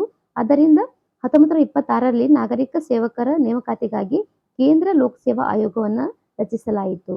ಓಕೆ, ಈ ಕಾರಣದಿಂದಾಗಿ ಏನ್ ಮಾಡಲಾಗುತ್ತೆ? ಸಾರ್ವಜನಿಕ ಸೇವಾ ಆಯೋಗವನ್ನ ರಚಿಸಲಾಗುತ್ತೆ. ಯಾವ ಸೇವಾ ಆಯೋಗ? 1926ರಲ್ಲಿ ನಾಗರಿಕ ಸೇವಕರ ನೇಮಕಾತಿ ಏನಿದೆ, ಸಿವಿಲ್ ಸರ್ವಿಸ್ ಏನ್ ಹೇಳ್ತೀವಿ ನಾವು, ಅದನ್ನ 1926ರಲ್ಲಿ ನೇಮಕಾತಿ ಕೇಂದ್ರ ಲೋಕಸೇವಾ ಆಯೋಗನ UPSC ಅನ್ನ ಏನ್ ಮಾಡಲಾಗತ್ತೆ ಅಂದ್ರೆ ಇದರ ರಚನೆಯನ್ನ ಮಾಡಲಾಗತ್ತೆ. ಓಕೆ, ಸೊ ಇದಾದ ನಂತರ ಇದು ಮೊದಲ ಬಾರಿಗೆ ಕೇಂದ್ರ ಬಜೆಟ್ ಅನ್ನು ರಾಜ್ಯ ಬಜೆಟ್ನಿಂದ ಪ್ರತ್ಯೇಕಿಸುತ್ತದೆ. ಸೊ ಇದು ನೆನ್ಪಿಟ್ಕೊಳ್ಳಿ, very very important. It is a very important. Okay, ಇದೇನ್ ಮಾಡುತ್ತೆ? ಮೊದಲನೇದಾಗಿ ಕೇಂದ್ರ ಮತ್ತು ರಾಜ್ಯ ಬಜೆಟ್ ಇದೆರಡನ್ನ ಪ್ರತ್ಯೇಕಿಸುತ್ತದೆ. ಇದು ರಾಜ್ಯ ಶಾಸಕಾಂಗಗಳು ತಮ್ಮದೇ ಆದ ಬಜೆಟ್ಗಳನ್ನು ಮಾಡಲು ಅಧಿಕಾರವನ್ನು ನೀಡುತ್ತೆ. ರಾಜ್ಯಗಳೇನಿದಾವಲ್ಲ, ಭಾರತದಲ್ಲಿ ಪ್ರತಿಯೊಂದು ರಾಜ್ಯಗಳು ತಮ್ಮದೇ ಆದ ಒಂದು ಬಜೆಟ್ಗಳನ್ನ ಮಾಡಬಹುದು, ಅಥವಾ ಬಜೆಟ್ಗಳನ್ನ ತಯಾರು ಮಾಡುವಂತ ಒಂದು ಅಧಿಕಾರವನ್ನು ಇದು ಕೊಡುತ್ತೆ. ಇದರ ಅಡಿಯಲ್ಲಿ ಶಾಸನಬದ್ಧ ಆಯೋಗವನ್ನು ರಚಿಸಲಾಯಿತು. ಅದರ ಕೆಲಸವನ್ನು 10 ವರ್ಷಗಳ ನಂತರ ತನಿಖೆ ಮತ್ತು ಅದರ ವರದಿಯನ್ನ ಸಲ್ಲಿಸುವುದು. ಓಕೆ, ಇದರ ಅಡಿಯಲ್ಲಿ ಶಾಸನಬದ್ಧ ಆಯೋಗವನ್ನು ಕೂಡ ರಚಿಸಲಾಗುತ್ತೆ. ಅವು 10 ವರ್ಷಗೊಮ್ಮೆ ಅದರ ವರದಿಯನ್ನು ಕೊಡಲಾಗುತ್ತಿತ್ತು. ಸೊ ಅದೇ ರೀತಿಯಾಗಿ ಇಲ್ಲಿ ಸೈಮನ್ ಆಯೋಗ, ಅದರ ರಚನೆ ಆದಂತ ಒಂದು ಸೈಮನ್ ಆಯೋಗ ಅಂತ ಹೇಳ್ತೇವೆ. ಸೊ ನವೆಂಬರ್ 1927ರಲ್ಲಿ, ಅಂದರೆ ನಿಗದಿತ ಸಮಯಕ್ಕಿಂತ 2 ವರ್ಷ ಮುಂಚಿತವಾಗಿ ಇದು ವರದಿಯನ್ನು ಕೊಟ್ಟು ಬಿಡುತ್ತೆ. ಇನ್ನು 10 ವರ್ಷಕ್ಕೊಮ್ಮೆ ವರದಿ ಅಂತ ಇಲ್ಲಿ ಹೇಳಿದ್ರಲ್ಲ, ಈ ವರದಿನೇ ಏನು ಸೈಮನ್ ಆಯೋಗ ಇನ್ನು 2 ವರ್ಷ ಮುಂಚೆನೆ ಈ ವರದಿಯನ್ನು ಕೊಟ್ಟು ಬಿಡುತ್ತೆ. ಏನಂದ್ರೆ 1927ರಲ್ಲಿ ಈ ವರದಿಯನ್ನು ಕೊಟ್ಟು ಬಿಡುತ್ತೆ. ಹೊಸ ಸಂವಿಧಾನದಲ್ಲಿ ಭಾರತದ ಸ್ಥಾನವನ್ನು ಕಂಡುಹಿಡಿಯಲು ಸರ್ ಜಾನ್ ಸೈಮನ್ ನೇತೃತ್ವದಲ್ಲಿ, ಯಾರು? ಸರ್ ಜಾನ್ ಸೈಮನ್ ಏನಿದ್ದಾರೆ ಅವರ ನೇತೃತ್ವದಲ್ಲಿ 7 ಸದಸ್ಯರ ಶಾಸನಬದ್ಧ ಆಯೋಗವನ್ನು ರಚಿಸುವುದಾಗಿ ಬ್ರಿಟಿಷ್ ಸರ್ಕಾರ ಘೋಷಣೆಯನ್ನ ಮಾಡ್ತಾರೆ. ಬ್ರಿಟಿಷ್ ಸರ್ಕಾರ ಏನ್ ಮಾಡುತ್ತೆ? 7 ಸದಸ್ಯರ ಒಂದು ಶಾಸನಬದ್ಧ ಆಯೋಗವನ್ನ ರಚನೆ ಮಾಡಬೇಕು ಅಂತ ಹೇಳಿ ಏನ್ ಮಾಡ್ತಾರೆ? ಘೋಷಣೆಯನ್ನ ಮಾಡಲಾಗತ್ತೆ. ಆಯೋಗದ ಎಲ್ಲಾ ಸದಸ್ಯರು ಬ್ರಿಟಿಷರು, ಆದ್ದರಿಂದ ಎಲ್ಲಾ ಪಕ್ಷಗಳು ಅದನ್ನು ಬಹಿಷ್ಕರಿಸುತ್ತಾರೆ. ಈ ಆಯೋಗದಲ್ಲಿ, ಸೈಮನ್ ಆಯೋಗದಲ್ಲಿ ಇದ್ದಂತ ಎಲ್ಲಾ ಸದಸ್ಯರಾಗಿ ಯಾರಾಗಿರ್ತಾರೆ? ಬ್ರಿಟಿಷರು ಆಗಿರ್ತಾರೆ. ಓಕೆ, ಹಾಗಾಗಿ ಇವ್ರು ನಮ್ಮ ದೇಶದ ಸ್ಥಳೀಯ ಒಂದು ರಾಜ್ಯದ ಏನು ಪ್ರಜೆಗಳಿದ್ದಾರೆ, ನಾಗರಿಕರಿದ್ದಾರೆ, ಅವ್ರೇನ್ ಮಾಡ್ತಾರೆ ಅಂದ್ರೆ ಇದನ್ನ ಬಹಿಷ್ಕರಿಸ್ತಾರೆ. ಆಯೋಗವು 1930ರಲ್ಲಿ ತನ್ನ ವರದಿಯನ್ನು ಮಂಡಿಸಿತು. ಇದು ಏನ್ ರಚನೆ ಆಗಿದಂತ 1927ರ ಒಂದು ಆಯೋಗ ಏನಿತ್ತು, ಇದು 1930ರಲ್ಲೇ ತನ್ನ ತನ್ನ ವರದಿಯನ್ನ ಮಂಡಿಸ್ತದೆ ಮತ್ತು ಡಯಾರ್ಕಿ ವ್ಯವಸ್ಥೆ, ರಾಜ್ಯಗಳಲ್ಲಿ ಸರ್ಕಾರಗಳ ವಿಸ್ತರಣೆ, ಬ್ರಿಟಿಷ್ ಇಂಡಿಯಾ ಒಕ್ಕೂಟದ ಸ್ಥಾಪನೆ ಮತ್ತು ಕೋಮು ಚುನಾವಣೆ ವ್ಯವಸ್ಥೆಯ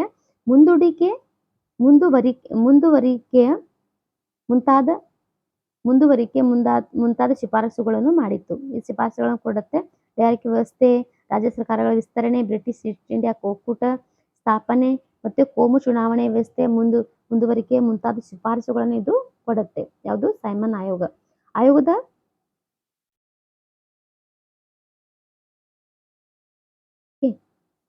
ಆಯೋಗದ ಪ್ರಸ್ತಾಪಗಳು ಪರಿಸ್ಥಿತಿಯನ್ನು ಪರಿಗಣಿಸಲು ಬ್ರಿಟಿಷ್ ಈಸ್ಟ್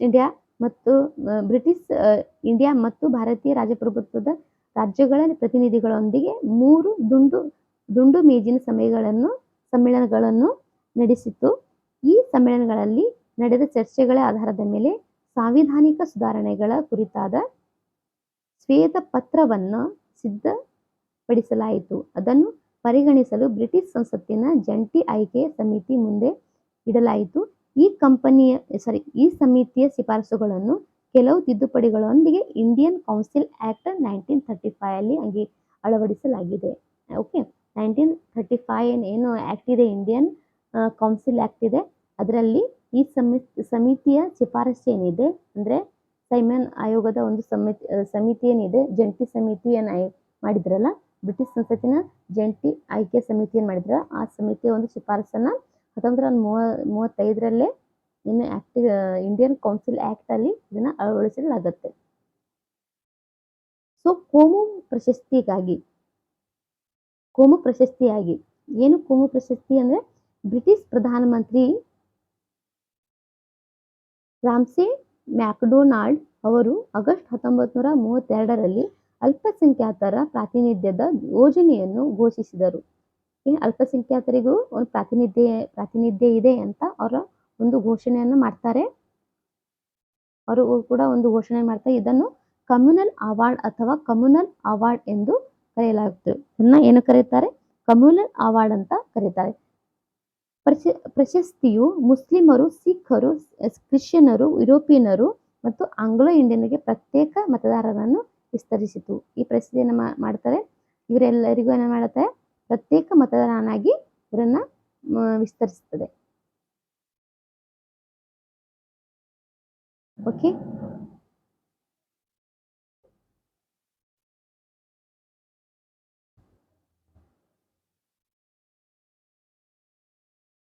ಇದಾದ ನಂತರ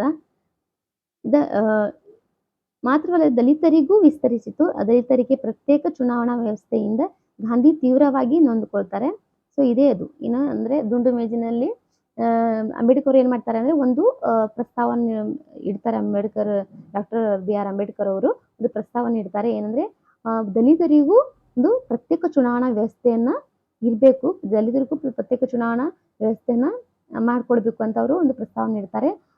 ಅದನ್ನು ಕೂಡ ಗಾಂಧೀಜಿಯವರು ಒಪ್ಕೊಳ್ಳೋದಿಲ್ಲ, ತೀವ್ರವಾಗಿ ಅವರು ನೊಂದ್ಕೊಳ್ತಾರೆ. ಯಾಕಂದ್ರೆ ಈಗಾಗಲೇ ಭಾರತ ಒಂದು ಕೋಮುವಾದದ ಅಥವಾ ಕೋಮದ ಅಂದ್ರೆ ಜಾತಿ ಆಧಾರದ ಮೇಲೆ ಒಂದು ಚುನಾವಣೆ ವ್ಯವಸ್ಥೆಯನ್ನು ಮಾಡ್ಕೊಳ್ತಾ ಇದೆ. ಮತ್ತು ದಲಿತರಿಗೂ ಈ ತರ ಒಂದು ಜಾತಿ ವ್ಯವಸ್ಥೆಯನ್ನು ಮಾಡಿದ್ರೆ ಭಾರತದಲ್ಲಿ ಭಾರತೀಯ ಡಿವಿಷನ್ ಆಗೋದು ಭಾರತ ಒಂದು ಬಹಳ ಅಂದ್ರೆ ಇಡೀ ಭಾರತ ತುಂಡಾಗಿ ಪ್ರತ್ಯೇಕವಾದಂತ ಒಂದು ಚುನಾವಣೆಯ ಮೂಲಕ ಭಾರತ ಡಿವಿಷನ್ ಆಗತ್ತೆ ಅಥವಾ ಡಿವೈಡ್ ಆಗತ್ತೆ ಅಂತ ಒಂದು ಕಲ್ಪನೆಯಿಂದ ಗಾಂಧೀಜಿಯವರು ಇದನ್ನು ಒಪ್ಕೊಳ್ಳುವುದಿಲ್ಲ. ಓಕೆ, ಪ್ರಶಸ್ತಿ ತಿದ್ದುಪಡಿಗಾಗಿ ಪುಣೆಯ ಯರವಾಡ್ ಜೈಲಿನಲ್ಲಿ ಉಪವಾಸ ಆರಂಭಿಸ್ತಾರೆ. ಯಾರು? ಗಾಂಧೀಜಿಯವರು ಉಪವಾಸವನ್ನು ಆರಂಭಿಸ್ತಾರೆ. ಯಾಕೆ? ದಲಿತರಿಗೆ ಪ್ರತ್ಯೇಕ ಚುನಾವಣಾ ವ್ಯವಸ್ಥೆಯನ್ನ ಮಾಡಕೂಡದು ಅನ್ನುವಂತ ಒಂದು ದೃಷ್ಟಿಯಿಂದ ಗಾಂಧೀಜಿಯವರು ಏನ್ ಮಾಡ್ತಾರೆ ಅಂದ್ರೆ, ಪುಣೆಯ ಯರವಾಡ್ ಜೈಲಿನಲ್ಲಿ ಉಪವಾಸ ಆರಂಭ ಮಾಡ್ತಾರೆ. ಅಂತಿಮವಾಗಿ ಕಾಂಗ್ರೆಸ್ ನಾಯಕರು ಮತ್ತು ದಲಿತ ಮುಖಂಡರು ನಡುವೆ ಒಪ್ಪಂದ ಏರ್ಪಡುತ್ತೆ. ಹಾಗಾಗಿ ಏನ್ ಮಾಡ್ತಾರೆ ಅಂದ್ರೆ ಪೂನಾ ಒಪ್ಪಂದ, ಇದನ್ನೇ ಏನ್ ಹೇಳ್ತಾರೆ? ಪೂನಾ ಒಪ್ಪಂದ ಹೇಳ್ತಾರೆ.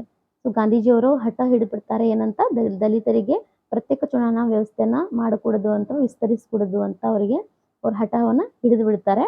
ಅದು ಹಠ ಹಿಡಿದ ಕೂಡಲೇ ಏನ್ ಮಾಡ್ತಾರೆ, ಎಲ್ಲರಿಗೂ ಒಂದು ಶಾಸನದ ಒಂದು ರಾಜ್ಯ ಆಡಳಿತದ ಒಂದು ಆಸೆ ಆಕಾಂಕ್ಷೆ ಬಹಳ ಇರ್ತಿತ್ತು ಆ ಸಮಯದಲ್ಲಿ ಪ್ರಥಮವಾಗಿ ನಮ್ಮ ಒಂದು ಸಂವಿಧಾನದ ರಚನೆ ಆಗ್ತಾ ಇತ್ತು. ಹಾಗಾಗಿ ಈ ದಲಿತರ ಒಂದು ಗುಂಪಿನಲ್ಲಿರುವಂತ ಮುಖಂಡರು ಕೂಡ ಏನ್ ಮಾಡ್ತಾರೆ, ಒಪ್ಪಂದಕ್ಕೆ ಹೋಗ್ಬಿಡ್ತಾರೆ. ಇದರಿಂದ ಅಂಬೇಡ್ಕರ್ಗೆ ಬಹಳಷ್ಟು ಬೇಸರ ಆಗತ್ತೆ. ಆನಂತರ ಅಂಬೇಡ್ಕರ್ ಅವರು ಅಲ್ಲಿನ ಒಂದು ಕೌನ್ಸಿಲ್ ಅಥವಾ ಪಾರ್ಲಿಮೆಂಟ್ ಅನ್ನ ಬಿಟ್ಟು ಹೊರಗೆ ಬಂದ್ಬಿಡ್ತಾರೆ. ಸೊ ಇದು ಒಂದು ಕಥೆಯು ಕೂಡ ನಿಮ್ಗೆ ಗೊತ್ತಿರ್ಬೋದು. ಪೂನಾ ಪ್ಯಾಕ್ಟ್ ಅಂತ ಕೂಡ ಹೇಳ್ತಾರೆ ಇದಕ್ಕೆ, ಪೂನಾ ಒಪ್ಪಂದ ಕೂಡ ಅಂತ ಹೇಳ್ತಾರೆ. ಇದು ಡೀಟೇಲ್ ಆಗಿ ಇನ್ನೊಂದ್ಸತಿ ನೋಡೋಣ. ಪೂನಾ ಪ್ಯಾಕ್ಟ್ ತುಂಬಾ ಇಂಟ್ರೆಸ್ಟಿಂಗ್ ಆದಂತ ಒಂದು ಸ್ಟೋರಿ ಇದೆ. ಸೊ ಕೆಲವು ಜನರಿಗೆ ಯಾವ ತರ ಇಲ್ಲಿ ಏನ್ ಮಾಡಲಾಗಿದೆ, ತುಳಿತತ್ವ ಒಂದು ಹಿಮ್ಮೆಟ್ಟಲಾಗಿದೆ ಅನ್ನುವಂಥದ್ದು ಒಂದು ದೃಷ್ಟಿಯಲ್ಲಿ ಒಂದು ಮೇಲ್ನೋಟಕ್ಕೆ ಇದು ಕಂಡು ಬರುತ್ತೆ. ಅಂದ್ರೆ ಎಲ್ಲ ಪ್ರತ್ಯೇಕ ಒಂದು ಕೋಮ ಅಂತಂದ್ರೆ ಒಂದು ಪ್ರತ್ಯೇಕ ಒಂದು ಜಾತಿಯ ಆಧಾರದ ಮೇಲೆ ಎಲ್ಲರಿಗೂ ಚುನಾವಣೆ ಒಂದು ವ್ಯವಸ್ಥೆಯನ್ನ ಮಾಡಿಕೊಟ್ಟಿತ್ತು. ಅದೇ ರೀತಿ ದಲಿತರಿಗೂ ಕೊಟ್ಟಿದ್ದಿದ್ರೆ ಈ ಸಮಯದಲ್ಲಿ ಆಧುನಿಕ ಒಂದು ಏನು ನಾವು ವರ್ತಮಾನದಲ್ಲಿ ನೋಡ್ತೀವಿ, ದಲಿತರಿಗೆ ಆ ಯೋಜನೆ ಮಾಡಬೇಕು, ಈ ಯೋಜನೆ ಮಾಡಬೇಕು ಅಂತ ಏನು ದೊಡ್ಡ ದೊಡ್ಡ ಭಾಷಣವನ್ನು ಏನು ಕೊಡ್ತಾರೆ, ಅದು ಆ ಭಾಷಣದ ಅವಶ್ಯಕತೆ ಇರ್ತಿರ್ಲಿಲ್ಲ. ಎಲ್ಲರೂ ಪ್ರತ್ಯೇಕವಾಗಿ ಎಲ್ಲರೂ ಸಮಾನವಾಗಿರ್ತದು. ಇವಾಗ ನಾವು ಈಕ್ವಿಟಿ ಇಕ್ವಾಲಿಟಿಯನ್ನು ಮಾತಾಡ್ತೇವೆ, ಅದು ಕೂಡ ಸಮಾನವಾಗಿ ಇರ್ತಿತ್ತು. ಅಲ್ಲಿನೂ ಕೂಡ ದಲಿತರಿಗೆ ತುಳಿಯಲಾಗಿತ್ತು ಅಥವಾ ಅವರಿಗೆ ಸರಿಸಲಾಯಿತು ಅನ್ನೋದು ಇಲ್ಲಿ ಮೇಲ್ನೋಟಕ್ಕೆ ಕಂಡು ಬರ್ತದೆ. ಓಕೆ, ಗಾಂಧೀಜಿಯವರು ಈ ಒಂದು ಏನು ಗಾಂಧೀಜಿಯವರ ಮುಖ್ಯ ಉದ್ದೇಶ ಏನಂದ್ರೆ ಭಾರತ ಮತ್ತೊಂದು ಡಿವಿಷನ್ ಆಗಬಾರ್ದು ಅಥವಾ ಮತ್ತೊಂದು ಸಲ ಡಿವೈಡ್ ಆಗಬಾರ್ದು ಅನ್ನೋ ಒಂದು ದೃಷ್ಟಿ ಗಾಂಧೀಜಿಯವರು ಇದ್ದಿರಬಹುದು. ಆದರೆ ಆ ಒಂದು ನಿರ್ಧಾರದಿಂದ ದಲಿತರಿಗೆ ಇಲ್ಲಿ ಅನ್ಯಾಯ ಆಗಿರೋದು ನಮಗೆ ಮೇಲ್ನೋಟಕ್ಕೆ ಕಂಡು ಬರುತ್ತೆ. ಇದರಿಂದ ಅಂಬೇಡ್ಕರ್ ತುಂಬಾ ನೊಂದ್ಕೊಳ್ತಾರೆ, ಮನಸ್ಸಲ್ಲಿ ತುಂಬಾ ನೊಂದ್ಕೊಂಡು ಅವ್ರೇನ್ ಮಾಡ್ತಾರೆ, ಕೌನ್ಸಿಲ್ ಅನ್ನ ಬಿಟ್ಟು ಅಥವಾ ಪಾರ್ಲಿಮೆಂಟ್ ಅನ್ನು ಬಿಟ್ಟು ಹೊರಗೆ ಬಂದ್ಬಿಡ್ತಾರೆ. ಓಕೆನಾ. ಸೊ ಅಂತಿಮವಾಗಿ ಕಾಂಗ್ರೆಸ್ ನಾಯಕರು ಮತ್ತು ಯಾಕಂದ್ರೆ ಬಹಳಷ್ಟು ನೊಂದ್ಕೊಂಡಿದ್ದಾರೆ ಅಂಬೇಡ್ಕರ್ ಅವರು. ಓಕೆನಾ. ಅವರು ಜಾತಿಯ ಒಂದು ಜಾತಿ ಭೇದ ಮಾಡ್ತಿದ್ರು ಆ ಸಮಯದಲ್ಲಿ. ಬಹಳಷ್ಟು ಜಾತಿ ಭೇದದ ಒಂದು ಪರಿಸ್ಥಿತಿಯನ್ನ ಬಹಳಷ್ಟು ಅನುಭವಿಸಿದವರೇ ಅಂಬೇಡ್ಕರ್ ಅವರು. ಅದು ಕೂಡ ಅವರು ಧೈರ್ಯದಿಂದ ಏನು ತಾವು ಲಾ ಅನ್ನು ಕಲ್ತಿದ್ರು, ವಕೀಲ ಏನು ಲಂಡನ್ ಏನು ಅವ್ರ ಎಜುಕೇಶನ್ ನಡೆದಿತ್ತು, ಆದ್ರೂ ಅವ್ರು ಧೈರ್ಯವಾಗಿ ಇಷ್ಟೋದ್ರೂ ಹಿಮ್ಮೆಟ್ಟಿ ಅವರು ಮಾಡಿದ್ದಾರೆ, ಆಯ್ತಾ. ಆದ್ರೆ ಇದೊಂದು ಚಾನ್ಸ್ ಏನು ಅವಕಾಶವನ್ನು ಅವರು ಕೊಡಬಹುದಿತ್ತು ಅನ್ನೋದು ಒಂದು ಆಸೆ. ಓಕೆ, ಇದು ನಮ್ಮ ಒಂದು ಅನಿಸಿಕೆ ಅಷ್ಟೇ. ಇದರಲ್ಲಿ ಹಿಂದೂ ಜಂಟಿ ಚುನಾವಣಾ ವ್ಯವಸ್ಥೆಯನ್ನು ಉಳಿಸಿಕೊಂಡು ದಲಿತರಿಗೂ ಸ್ಥಾನವನ್ನು ಮೀಸಲಿಡಲಾಗಿತ್ತು. ಓಕೆ, ಹಿಂದೂ ಜಂಟಿ ಚುನಾವಣಾ ವ್ಯವಸ್ಥೆಯನ್ನ ಏನ್ ಮಾಡಲಾಗತ್ತೆ, ಉಳಿಸ್ಕೊಳ್ಳಾಗತ್ತೆ. ಆಮೇಲೆ ದಲಿತರಿಗೂ ಏನ್ ಮಾಡಲಾಗತ್ತೆ, ಸ್ಥಾನವನ್ನ ಮೀಸಲಿಡಲಾಗತ್ತೆ. ಓಕೆ, ಸ್ಥಾನವನ್ನ ಇಡಲಾಗತ್ತೆ. ಅದ್ ಬಿಟ್ರೆ ಸಪ್ರೇಟ್ ಆಗಿ ಈಗ ಉರ್ದು, ಸಿಖ್ ಮತ್ತೆ ಈ ಕ್ರಿಶ್ಚಿಯನ್ ಸಪ್ರೇಟ್ ಆಗಿ ಚುನಾವಣೆಯನ್ನು ಮಾಡ್ಕೊಳ್ತಾ ಇದೆ, ಆ ತರ ದಲಿತರಿಗೂ ಚುನಾವಣೆಯನ್ನು ಮಾಡ್ಲಿಕ್ಕೆ ಕೊಡಲ್ಲ. ಅದ್ರ ಸ್ಥಾನವನ್ನ ಮೀಸಲಿಡಲಾಗತ್ತೆ. ಇದನ್ನ ಅಂಬೇಡ್ಕರ್ ಒಪ್ಕೊಳ್ಳೋದಿಲ್ಲ, ಅದನ್ನ ಬಿಟ್ಟು ಹೊರಗೆ ಬರ್ತಾರೆ. ಸೊ ಪುನಾ ಫ್ಯಾಕ್ಟ್ ಇನ್ನೊಂದ್ಸತಿ ನೋಡೋಣ, ಚೆನ್ನಾಗಿದೆ ಅದು ಪುನಾ ಫ್ಯಾಕ್ಟ್. ಸೊ ಭಾರತ ಸರ್ಕಾರದ ಕಾಯ್ದೆ 1935. ಈ ಕಾಯ್ದೆಯು ಭಾರತದಲ್ಲಿ ಸಂಪೂರ್ಣ ಜವಾಬ್ದಾರಿಯುತ ಸರ್ಕಾರದ ರಚನೆಯಲ್ಲಿ ಒಂದು ಮೈಲುಗಲ್ಲು ಎಂದು ಸಾಬೀತಾಯಿತು. ಇದು ದೀರ್ಘ ಮತ್ತು ವಿವರವಾದ ದಾಖಲೆಯಾಗಿತ್ತು. 321 ವಿಭಾಗಗಳು ಮತ್ತು 10 ವೇಳಾಪಟ್ಟಿಗಳನ್ನು ಒಳಗೊಂಡಿದೆ. ಓಕೆ, ಸೊ ಇದರಲ್ಲಿ 321 ವಿಭಾಗಗಳು ಮತ್ತು 10 ವೇಳಾಪಟ್ಟಿಗಳನ್ನು ಒಳಗೊಂಡಿದೆ. ಸೊ ಈ ಕಾಯ್ದೆ ವಿಶಿಷ್ಟಗಳು. ಓಕೆ, ಈ ಕಾಯ್ದೆ ವಿಶಿಷ್ಟಗಳು ಏನಿದೆ ಹಾಗಾದ್ರೆ, ಇದು ಅಖಿಲ ಭಾರತ ಒಕ್ಕೂಟವನ್ನು ಸ್ಥಾಪಿಸಿತು. ಇದೇನ್ ಮಾಡುತ್ತೆ, ಅಖಿಲ ಭಾರತ ಒಕ್ಕೂಟವನ್ನು ಸ್ಥಾಪಿಸುತ್ತದೆ. ಇದರಲ್ಲಿ ರಾಜ್ಯಗಳು ಮತ್ತು ರಾಜಪ್ರಭುತ್ವದ ರಾಜ್ಯಗಳನ್ನು ಒಂದು ಘಟಕವಾಗಿ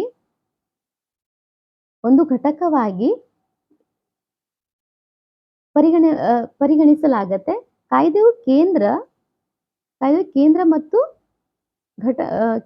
ಘಟಕಗಳ ನಡುವೆ ಅಧಿಕಾರವನ್ನು 3 ಪಟ್ಟಿಗಳ ಆಧಾರದ ಮೇಲೆ ವಿಭಜಿಸಲಾಗತ್ತೆ. It is very important. ಏನು ಈ ಕಾಯ್ದೆ ಏನಿದೆ, ಇದು ಆಕ್ಟ್ ಏನಿದೆ 1935 ಆಕ್ಟ್ ಏನಿದೆ, ಇದು ವೆರಿ ಇಂಪಾರ್ಟೆಂಟ್. ಇದ್ರ ಮೇಲೆ ಕೂಡ ಬಹಳಷ್ಟು ಕ್ವಶನ್ ಬರ್ತವೆ ಮತ್ತು ಮೇನ್ಸ್ ಅಲ್ಲೂ ಕೂಡ ಇದ್ರ ಮೇಲೆ ಕ್ವಶನ್ಗಳು ಬರ್ತವೆ. ಓಕೆನಾ. ಸೊ ಯೂನಿಯನ್ ಪಟ್ಟಿ 59 ವಿಷಯಗಳು. ಯೂನಿಯನ್ ಪಟ್ಟಿಯಲ್ಲಿ ಏನಿತ್ತು, 59 ವಿಷಯಗಳು. ಓಕೆ, ಯೂನಿಯನ್ ಪಟ್ಟಿಯಲ್ಲಿ 59 ವಿಷಯಗಳನ್ನು ಇಡಲಾಗತ್ತೆ. ಯೂನಿಯನ್ ಪಟ್ಟಿ ಅಂದ್ರೆ ಕೇಂದ್ರ ಪಟ್ಟಿ. ಓಕೆ, ಕೇಂದ್ರ ಪಟ್ಟಿಯಲ್ಲಿ 59 ವಿಷಯಗಳು ಮತ್ತು ರಾಜ್ಯ ಪಟ್ಟಿಯಲ್ಲಿ 54 ವಿಷಯಗಳು ಮತ್ತು ಸಮಕಾಲೀನ ಪಟ್ಟಿಯಲ್ಲಿ ಅಂದ್ರೆ ಸಮವರ್ತಿ ಪಟ್ಟಿ ಅಂತ ಕೂಡ ಹೇಳ್ತಾರೆ. ಅದರಲ್ಲಿ ಏನು ಸಮಕಾಲೀನ ಪಟ್ಟಿಯಲ್ಲಿ ಎರಡಕ್ಕೂ 36 ವಿಷಯಗಳು ಇದ್ವು. ಓಕೆ, ಸಮಕಾಲೀನ ಪಟ್ಟಿಯಲ್ಲಿ ಇವೆರಡು ಏನು ಪಟ್ಟಿಗಳಿದ್ವು, ಆ ಪಟ್ಟಿಯಲ್ಲಿ ಇದ್ದಂತ ವಿಷಯಗಳು ಸಮಕಾಲೀನ ಪಟ್ಟಿಗಳಲ್ಲಿ ಒಟ್ಟು 36 ವಿಷಯಗಳು ಇದ್ವು. ಉಳಿಕೆ ಅಧಿಕಾರವನ್ನು ವೈಸ್ರಾಯ್ಗೆ ನೀಡಲಾಯಿತು. ಆದಾಗ್ಯೂ ಈ ಒಕ್ಕೂಟ ವ್ಯವಸ್ಥೆಯು ಅಸ್ತಿತ್ವಕ್ಕೆ ಬರಲಿಲ್ಲ, ಏಕೆಂದರೆ ಸ್ಥಳೀಯ ರಾಜಪ್ರಭುತ್ವ ರಾಜ್ಯಗಳು ಇದನ್ನು ಸೇರಲು ನಿರಾಕರಿಸಿದರು. ಓಕೆ, ಸ್ಥಳೀಯ ರಾಜ್ಯರು ಏನ್ ಮಾಡ್ತಾರೆ, ಇದಕ್ಕೆ ರಾಜಪ್ರಭುತ್ವದ ರಾಜ್ಯಗಳು ಇದನ್ನು ಸೇರಲು ಏನ್ ಮಾಡ್ತಾರೆ, ನಿರಾಕರಿಸಿಬಿಡ್ತಾರೆ. ಹಾಗಾಗಿ ಇದು ಅಸ್ತಿತ್ವಕ್ಕೆ ಬರುವುದಿಲ್ಲ. ಇದು ಪ್ರಾಂತ್ಯಗಳಲ್ಲಿ ಉಭಯ ಆಡಳಿತ ವ್ಯವಸ್ಥೆಯನ್ನು ಕೊನೆಗೊಳಿಸುತ್ತದೆ ಮತ್ತು ಪ್ರಾಂತೀಯ ಸ್ವಾಯತ್ತತೆಯನ್ನು ಪರಿಚಯಿಸಲಾಯಿತು. ರಾಜ್ಯಗಳು ಮತ್ತು ಗಡಿಗಳೊಳಗೆ 3 ಪ್ರತ್ಯೇಕ ಪ್ರದೇಶಗಳನ್ನು ಸ್ವಾಯತ್ತವಾಗಿ ಆಳುವ ಹಕ್ಕನ್ನು ನೀಡಲಾಯಿತು. ಹೆಚ್ಚುವರಿಯಾಗಿ ಕಾಯ್ದೆಯು ರಾಜ್ಯಗಳಲ್ಲಿ ಜವಾಬ್ದಾರಿಯುತ ಸರ್ಕಾರವನ್ನು ಸ್ಥಾಪಿಸಿತು, ಆದರೆ ರಾಜ್ಯ ವಿಧಾನ ಪರಿಷತ್ತಿನ ಜವಾಬ್ದಾರಿಯುತ ಸಚಿವರ ಸಲಹೆಯ ಮೇರೆಗೆ ರಾಜ್ಯಪಾಲರು ಕಾರ್ಯನಿರ್ವಹಿಸಬೇಕಾಗಿತ್ತು. ಈ ವ್ಯವಸ್ಥೆಯನ್ನು 1937ರಲ್ಲಿ ಪರಿಚಯಿಸಲಾಯಿತು ಮತ್ತು 1939ರಲ್ಲಿ ರದ್ದುಗೊಳಿಸಲಾಯಿತು. ಓಕೆ, ಮತ್ತು 1939ರಲ್ಲಿ ರದ್ದುಗೊಳಿಸಲಾಯಿತು. ಇದು ಕೇಂದ್ರದಲ್ಲಿ ಡಯಾರ್ಕಿ ವ್ಯವಸ್ಥೆಯನ್ನು ಪರಿಚಯಿಸಿತು. ಓಕೆ, ಈ ಕಾಯ್ದೆಯನ್ನು ಮಾಡುತ್ತೆ ಕೇಂದ್ರದಲ್ಲಿ ಡಯಾರ್ಕಿ ವ್ಯವಸ್ಥೆಯನ್ನು ಪರಿಚಯಿಸಲಾಯಿತು. ಪರಿಣಾಮವಾಗಿ ಫೆಡರಲ್ ವಿಷಯಗಳು ವರ್ಗಾವಣೆಗೊಂಡು ಮತ್ತು ಮೀಸಲು ವಿಷಯಗಳಾಗಿ ವಿಂಗಡಿಸಬೇಕಾಗಿತ್ತು. ಆದಾಗ್ಯೂ ಈ ನಿಬಂಧನೆಗಳು ಎಂದಿಗೂ ಜಾರಿಗೆ ಬಂದಿಲ್ಲ. ಓಕೆ, ಇದಾದ ನಂತರ ಇದು 11 ರಾಜ್ಯಗಳಲ್ಲಿ 6 ರಾಜ್ಯಗಳ ಒಳಗೆ ದ್ವಿಸದನವನ್ನು ಪರಿಚಯಿಸಿತು. 11 ರಾಜ್ಯ ಏನಿದ್ದು ಅದರಲ್ಲಿ 6 ರಾಜ್ಯಗಳ 11 ರಾಜ್ಯಗಳಲ್ಲಿ ಇದು 6 ರಾಜ್ಯಗಳ ಒಳಗೆ ದ್ವಿಸದನವನ್ನ ಪರಿಚಯಿಸುತ್ತದೆ. ಹೀಗಾಗಿ ಬಂಗಾಳ, ಬಾಂಬೆ, ಮದ್ರಾಸ್, ಬಿಹಾರ್, ಯುನೈಟೆಡ್ ಪ್ರೊವಿನ್ಸ್ ಮತ್ತು ಅಸ್ಸಾಂನಲ್ಲಿ ಉಭಯ ಸದನಗಳ ಲೆಜಿಸ್ಲೇಟಿವ್ ಕೌನ್ಸಿಲ್ಗಳನ್ನು ಮತ್ತು ವಿಧಾನ ಸಭೆಗಳನ್ನು ರಚಿಸಲಾಯಿತು. ಆದರೆ ಅವುಗಳ ಮೇಲೆ ಹಲವು ರೀತಿಯ ನಿರ್ಬಂಧಗಳಿದ್ವು. ಓಕೆ, ಇವೆಲ್ಲ ಏನ್ ಮಾಡಲಾಗತ್ತೆ, ಲೆಜಿಸ್ಲೇಟಿವ್ಗಳನ್ನು ರಚಿಸಲಾಗತ್ತೆ, ಆದ್ರೂ ಕೂಡ ಅದರ ಮೇಲೆ ಹಲವು ನಿಬಂಧನೆಗಳು ಇದ್ವು. ದಲಿತ ಜಾತಿಗಳು, ಮಹಿಳೆಯರು ಮತ್ತು ಕಾರ್ಮಿಕರ ವರ್ಗಕ್ಕೆ ಪ್ರತ್ಯೇಕ ಚುನಾವಣೆ ವ್ಯವಸ್ಥೆ ಮಾಡುವ ಮೂಲಕ ಕೋಮು ಪ್ರಾತಿನಿಧ್ಯ ವ್ಯವಸ್ಥೆಯನ್ನು ವಿಸ್ತರಿಸಿತು. ಓಕೆ, ಸೊ ಇದು 1858ರ ಭಾರತ ಸರ್ಕಾರದ ಕಾಯ್ದೆಯಿಂದ ಸ್ಥಾಪಿಸಲಾದ ಕೌನ್ಸಿಲ್ ಆಫ್ ಇಂಡಿಯಾವನ್ನು ರದ್ದುಗೊಳಿಸುತ್ತದೆ. ಭಾರತೀಯ ಕಾರ್ಯದರ್ಶಿ ಇಂಗ್ಲೆಂಡ್ನಲ್ಲಿ ಸಲಹೆಗಾರ ತಂಡವನ್ನು ಪಡೆದರು. ಇದು ಫ್ರಾಂಚೈಸ್ ಅನ್ನು ವಿಸ್ತರಿಸಿತು. ಫ್ರಾಂಚೈಸ್ ಅಂದ್ರೆ ಡೊಮಿನೆಂಟ್ ರಾಷ್ಟ್ರ. ಫ್ರಾಂಚೈಸ್ ಅಂದ್ರೆ ಡೊಮಿನೆಂಟ್. ಜನಸಂಖ್ಯೆಯ ಸುಮಾರು 10% ಜನರು ಮತದಾನದ ಫ್ರಾಂಚೈಸ್ ಅಂದ್ರೆ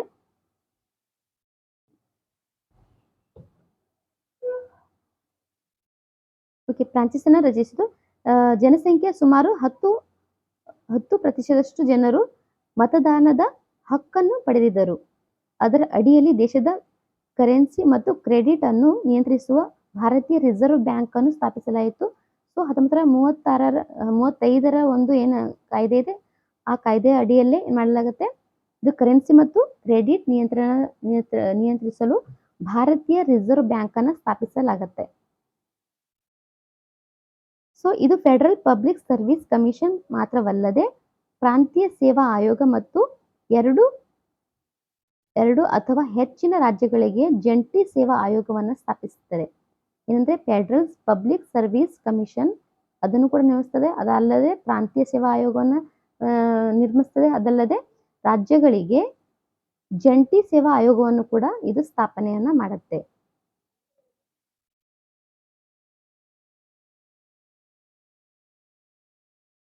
ಇದರ ಅಡಿಯಲ್ಲಿ ಫೆಡರಲ್ ನ್ಯಾಯಾಲಯವನ್ನು 1937ರಲ್ಲಿ ಸ್ಥಾಪಿಸಲಾಗುತ್ತೆ. ಇದರ ಅಡಿಯಲ್ಲಿ ಏನಾಗುತ್ತೆ, ಫೆಡರಲ್ ನ್ಯಾಯಾಲಯವನ್ನು 1937 ಅಡಿಯಲ್ಲಿ ಸ್ಥಾಪಿಸಲಾಗುತ್ತೆ.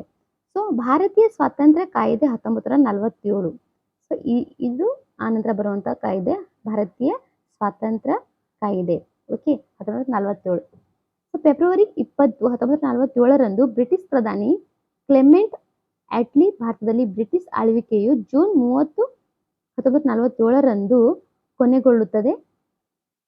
ಯಾವಾಗ ಬ್ರಿಟಿಷ್ ಆಳ್ವಿಕೆ ಜೂನ್ 30, 1947ರಂದು ಇದು ಭಾರತ ಆಳ್ವಿಕೆ ಮಾಡ್ತಾರೆ. ಬ್ರಿಟಿಷ್ ಆಳ್ವಿಕೆ ಕೊನೆಗೊಳ್ಳುತ್ತದೆ ಭಾರತದಲ್ಲಿ.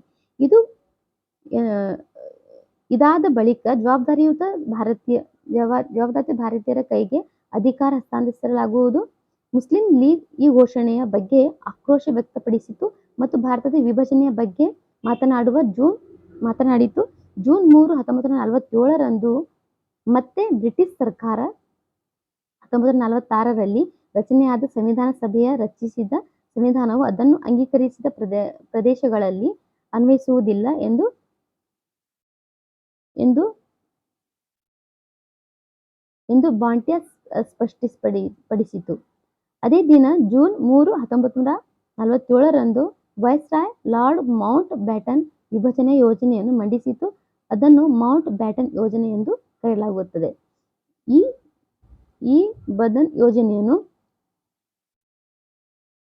ಮೌಂಟ್ ಬ್ಯಾಟನ್ ಯೋಜನೆಯನ್ನು ಕಾಂಗ್ರೆಸ್ ಮತ್ತು ಮುಸ್ಲಿಂ ಲೀಗ್ ಒಪ್ಪಿಕೊಂಡಿದೆ. ಇದನ್ನು ಮಾಡಲು ಭಾರತೀಯ ಸ್ವಾತಂತ್ರ್ಯ ಕಾಯ್ದೆ 1947 ಅನ್ನು ರಚಿಸಲಾಯಿತು ಮತ್ತು ಅದನ್ನು ಜಾರಿಗೆ ಕೂಡ ತರಲಾಗುತ್ತೆ.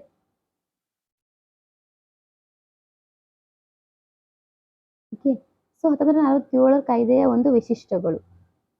ಇದು ಭಾರತದಲ್ಲಿ ಬ್ರಿಟಿಷ್ ಆಳ್ವಿಕೆಯನ್ನು ಕೊನೆಗೊಳಿಸಿತು ಮತ್ತು ಆಗಸ್ಟ್ 15, 1947ರಂದು ಸ್ವಾತಂತ್ರ್ಯ ಮತ್ತು ಸಾರ್ವಭೌಮ ರಾಷ್ಟ್ರವೆಂದು ಘೋಷಿಸಿತು. ಇದು ಭಾರತವನ್ನು ವಿಭಜಿಸಿತು ಮತ್ತು 2 ಸ್ವತಂತ್ರ ಪ್ರಭುತ್ವಗಳನ್ನು ರಚಿಸಲಾಯಿತು. ಓಕೆ, 1947ರಲ್ಲೇ ಭಾರತ ಮತ್ತು ಪಾಕಿಸ್ತಾನ ಅಂತ 2 ಡೊಮಿನಿಯನ್ ರಾಷ್ಟ್ರಗಳು ರಚನೆ ಆಗ್ತವೆ. ಇದು ಭಾರತವನ್ನು ವಿಭಜನೆ ಮಾಡಿದಂಥ ಒಂದು ಕಾಯ್ದೆ ಆಗಿದೆ 1947ರ ಕಾಯ್ದೆ. ಸೊ ಸಾರ್ವಭೌಮ ರಾಷ್ಟ್ರಗಳಾದ ಭಾರತ ಮತ್ತು ಪಾಕಿಸ್ತಾನ ಇದು ಬ್ರಿಟಿಷ್ ಕಾಮನ್ವೆಲ್ತ್ ನಿಂದ ಪ್ರತ್ಯೇಕಗೊಳ್ಳುವ ಸ್ವಾತಂತ್ರ್ಯವನ್ನು ಹೊಂದಿತು. ಸೊ ಆಮೇಲೆ 2 ಡೊಮಿನಿಯನ್ ಸರ್ಕಾರವಾಗಿ 2 ಏನಾಗುತ್ತೆ, ಪ್ರತ್ಯೇಕವಾದ 2 ಡೊಮಿನಿಯನ್ ರಾಷ್ಟ್ರಗಳು ಹೊರಹೊಮ್ಮುತ್ತವೆ ಈ ಕಾಯ್ದೆಯ ಮುಖಾಂತರ. ಸೊ ಇದು ವೈಸ್ರಾಯನ ಹುದ್ದೆಯನ್ನು ರದ್ದುಪಡಿಸಿತು ಮತ್ತು ಅದರ ಜಾಗದಲ್ಲಿ 2 ಡೊಮಿನಿಯನ್ ರಾಜ್ಯಗಳಲ್ಲಿ ಗವರ್ನರ್ ಜನರಲ್ ಹುದ್ದೆಯನ್ನು ಸೃಷ್ಟಿಸಿತು. ಹೊಸ ರಾಷ್ಟ್ರದ ಕ್ಯಾಬಿನೆಟ್ನ ಶಿಫಾರಸಿನ ಮೇರೆಗೆ ಬ್ರಿಟಿಷ್ ಕ್ರೌನ್ ಅವರನ್ನು ನೇಮಿಸಬೇಕಿತ್ತು. ಇವುಗಳ ಮೇಲೆ ಬ್ರಿಟಿಷ್ ಸರ್ಕಾರಕ್ಕೆ ಯಾವುದೇ ನಿಯಂತ್ರಣವಿರಲಿಲ್ಲ. ಓಕೆ, ಸೊ ಈ ಬ್ರಿಟಿಷ್ ಸರ್ಕಾರಕ್ಕೆ ಇವ್ರ ಮೇಲೆ ಯಾವುದೇ ನಿಯಂತ್ರಣ ಇರಲಿಲ್ಲ. ಸೊ ಅವ್ರು ಏನು ಮಾಡ್ತಾರೆ ಅಂದರೆ ವೈಸ್ರಾಯನ ಒಂದು ಹುದ್ದೆಯನ್ನು ರದ್ದುಪಡಿಸಿ ಇಲ್ಲಿ ರಾಜ್ಯವನ್ನು ಡೊಮಿನಿಯನ್ 2 ರಾಜ್ಯಗಳಾಗಿದೆ. ರಾಜ್ಯ ಅಂದರೆ ರಾಷ್ಟ್ರಗಳು. ಓಕೆ, ಈಗ ನಾವು ನಮ್ಮ ಕಲ್ಪನೆ ರಾಷ್ಟ್ರ ಅಂತ ಹೇಳ್ತೇವೆ, ಆ ಸಮಯದಲ್ಲಿ ರಾಜ್ಯಗಳು ಅಂತ ಹೇಳ್ತೇವೆ. ಗವರ್ನರ್ ಜನರಲ್ ಹುದ್ದೆಯನ್ನು ಮಾಡ್ತಾರೆ ಸೃಷ್ಟಿ ಮಾಡಿ ಈಗ ರಾಷ್ಟ್ರಪತಿ ಕ್ಯಾಬಿನೆಟ್ ಶಿಫಾರಸಿನ ಮೇರೆಗೆ ನಾವು ರಾಷ್ಟ್ರಪತಿಯನ್ನು ಅಂತ ಹೇಳಿ ಅವರ ರಾಜ್ಯದಲ್ಲಿ ಮಾಡ್ಕೊಳ್ತಾರೆ. ಸೊ ಇದು 2 ಡೊಮಿನಿಯನ್ ರಾಜ್ಯಗಳ ಸಂವಿಧಾನ ಸಭೆಗಳಿಗೆ ತಮ್ಮ ದೇಶದ ಸಂವಿಧಾನವನ್ನು ಮಾಡಲು ಮತ್ತು ಅದಕ್ಕಾಗಿ ಯಾವುದೇ ದೇಶದ ಸಂವಿಧಾನವನ್ನು ಅಳವಡಿಸಿಕೊಳ್ಳುವ ಅಧಿಕಾರವನ್ನು ನೀಡಿತು. ಅಸೆಂಬ್ಲಿಗಳು ಯಾವುದೇ ಬ್ರಿಟಿಷ್ ಕಾನೂನುಗಳನ್ನು ರದ್ದುಗೊಳಿಸಲು ಮತ್ತು ಸ್ವಾತಂತ್ರ್ಯದ ಕಾಯ್ದೆಯನ್ನು ರದ್ದುಗೊಳಿಸಲು ಕಾನೂನುಗಳನ್ನು ಮಾಡುವ ಅಧಿಕಾರವನ್ನು ಹೊಂದಿದವು. ಸೊ ಇದು 1947ರ ಕಾಯ್ದೆ ಏನು ಮಾಡುತ್ತೆ, ಇನ್ನು ಬ್ರಿಟಿಷರ ಯಾವುದೇ ಒಂದು ಕಾಯ್ದೆ ಅಥವಾ ಕಾನೂನುಗಳನ್ನು ಮತ್ತು ಅದು ಜಾರಿಗೆ ತರುವುದಿಲ್ಲ, ಅದನ್ನು ರದ್ದುಗೊಳಿಸಿ ಮತ್ತು ತಮ್ಮದೇ ಆದ ಸ್ವತಂತ್ರವಾದಂಥ ಕಾಯ್ದೆಗಳನ್ನು ಅದು ಮಾಡ್ಕೊಳ್ಬಹುದಿತ್ತು.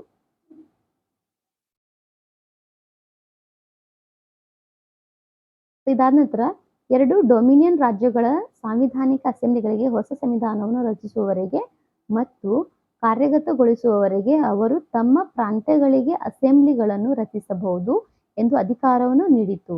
ಓಕೆ, ಈ ಏನು ಕಾಯ್ದೆ ಏನಿದೆ ಅವರಿಗೆ ಅಧಿಕಾರ ನೀಡುತ್ತೆ. ಏನಂದ್ರೆ 2 ಡೊಮಿನಿಯನ್ ರಾಜ್ಯಗಳು ಏನಾಗಿದ್ದಾವಲ್ಲ ಅವರು ಸಾಂವಿಧಾನಿಕ ಅಸೆಂಬ್ಲಿಗಳನ್ನು ರಚಿಸ್ಕೊಳ್ಬಹುದು ಮತ್ತೆ ಆ ಅಸೆಂಬ್ಲಿಗಳಿಗೆ ಅನುಗುಣವಾಗಿ ಅವರಿಗೆ ಒಂದು ಸಂವಿಧಾನವನ್ನು ಕೂಡ ಅವರು ರಚನೆ ಕೂಡ ಮಾಡ್ಕೋಬಹುದು ಅಂತ ಅವರಿಗೆ ಮಾಡ್ಕೋಬಹುದು ಅಂತ ಅದು ಏನಾಗಿತ್ತು ಅಂದ್ರೆ ಅಧಿಕಾರನ ನೀಡುತ್ತೆ. ಆಗಸ್ಟ್ 15, 1947ರ ನಂತರ ಬ್ರಿಟಿಷ್ ಸಂಸತ್ತಿನ ಅಂಗೀಕರಿಸಲ್ಪಟ್ಟ ಯಾವುದೇ ಕಾಯ್ದೆ ಎರಡು ಡೊಮಿನಿಯನ್ಗಳು ಈ ಕಾಯ್ದೆಗೆ ಒಪ್ಪಿಗೆ ನೀಡಿದ ಹೊರತು ಡೊಮಿನಿಯನ್ ಅನ್ವಯಿಸುವುದಿಲ್ಲ. ಓಕೆ, ಕಾಯ್ದೆಗೆ ಒಪ್ಪಿಗೆಯನ್ನು ನೀಡದೆ ಹೊರತು ಇದು ಕಾಯ್ದೆಗೆ ಇದ್ಯಾವುದು ಅನ್ವಯಿಸುವುದಿಲ್ಲ.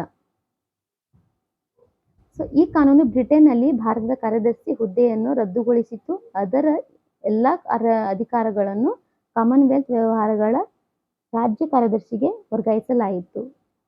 ಇದು ಆಗಸ್ಟ್ 15, 1947ರಿಂದ ಜಾರಿಗೆ ಬರುವಂತೆ ಭಾರತೀಯ ರಾಜಪ್ರಭುತ್ವದ ರಾಜ್ಯಗಳ ಮೇಲಿನ ಬ್ರಿಟಿಷ್ ಸಾರ್ವಭೌಮತ್ವದ ಅಂತ್ಯವನ್ನು ಘೋಷಿಸಿತು.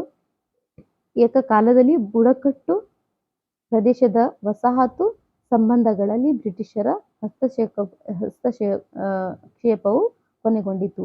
ಏನು ಬುಡಕಟ್ಟು ಜನಾಂಗದ ಮೇಲೂ ಕೂಡ ಇವರ ಹಸ್ತಕ್ಷೇಪ ಇತ್ತಲ್ವಾ, ಅರಣ್ಯ ನೀತಿ ಅದು ಇದು ಅಂತೇಳಿ ತುಂಬಾ ಇವರು ಬುಡಕಟ್ಟು ಜನರಿಗೂ ಕೂಡ ಅವ್ರ ಮೇಲೂ ಕೂಡ ಕಬ್ಜಾವನ್ನು ಮಾಡ್ಕೊಂಡಿದ್ರು. ಅದೆಲ್ಲ ಏನ್ ಮಾಡುತ್ತೆ, ಕೊನೆಗೊಳ್ಳುತ್ತೆ ಈ ಕಾಯ್ದೆಯ ಮುಖಾಂತರ.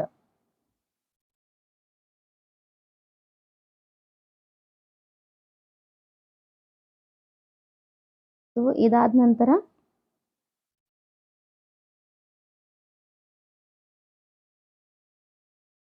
ಇದು ಭಾರತೀಯ ರಾಜಪ್ರಭುತ್ವದ ರಾಜ್ಯಗಳಿಗೆ ಅವರು ಬಯಸಿದಲ್ಲಿ ಡೊಮಿನಿಯನ್ ಆಫ್ ಇಂಡಿಯಾ ಅಥವಾ ಪಾಕಿಸ್ತಾನದ ಡೊಮಿನಿಯನ್ ಜೊತೆ ವಿಲೀನಗೊಳ್ಳಲು ಸ್ವಾತಂತ್ರ್ಯವನ್ನು ನೀಡಿತು. ಓಕೆ, ಸೊ ಅವ್ರು 2 ಆಪ್ಷನ್ ಕೊಡ್ತಾರೆ. ಬೇಕಾದ್ರೆ ಪಾಕಿಸ್ತಾನಲ್ಲಿ ಇದಂತ ಅಂದ್ರೆ ಡೊಮಿನಿಯನ್ ರಾಜ್ಯಗಳಿಗೆ ಏನ್ ಮಾಡ್ತಾರೆ, ಅವರು ಯಾವ್ದ್ರಲ್ಲೂ ಒಬ್ರು ವಿಲೀನಗೊಳ್ಳುವುದು ಅಂತ ಅವರು ಏನ್ ಮಾಡ್ತಾರೆ, ಸಾರಿ ಅಂದ್ರೆ ಕಾಯ್ದೆಯು ಇದಕ್ಕೆ ಸ್ವಾತಂತ್ರ್ಯವನ್ನು ನೀಡುತ್ತೆ. ಈ ಕಾಯ್ದೆಯ ಹೊಸ ಸಂವಿಧಾನವನ್ನು ರಚಿಸುವವರೆಗೆ ಪ್ರತಿ ಡೊಮಿನಿಯನ್ ಆಡಳಿತಕ್ಕಾಗಿ ಮತ್ತು ಭಾರತದ ಸರ್ಕಾರದ ಕಾಯ್ದೆ 1935ರ ಅಡಿಯಲ್ಲಿ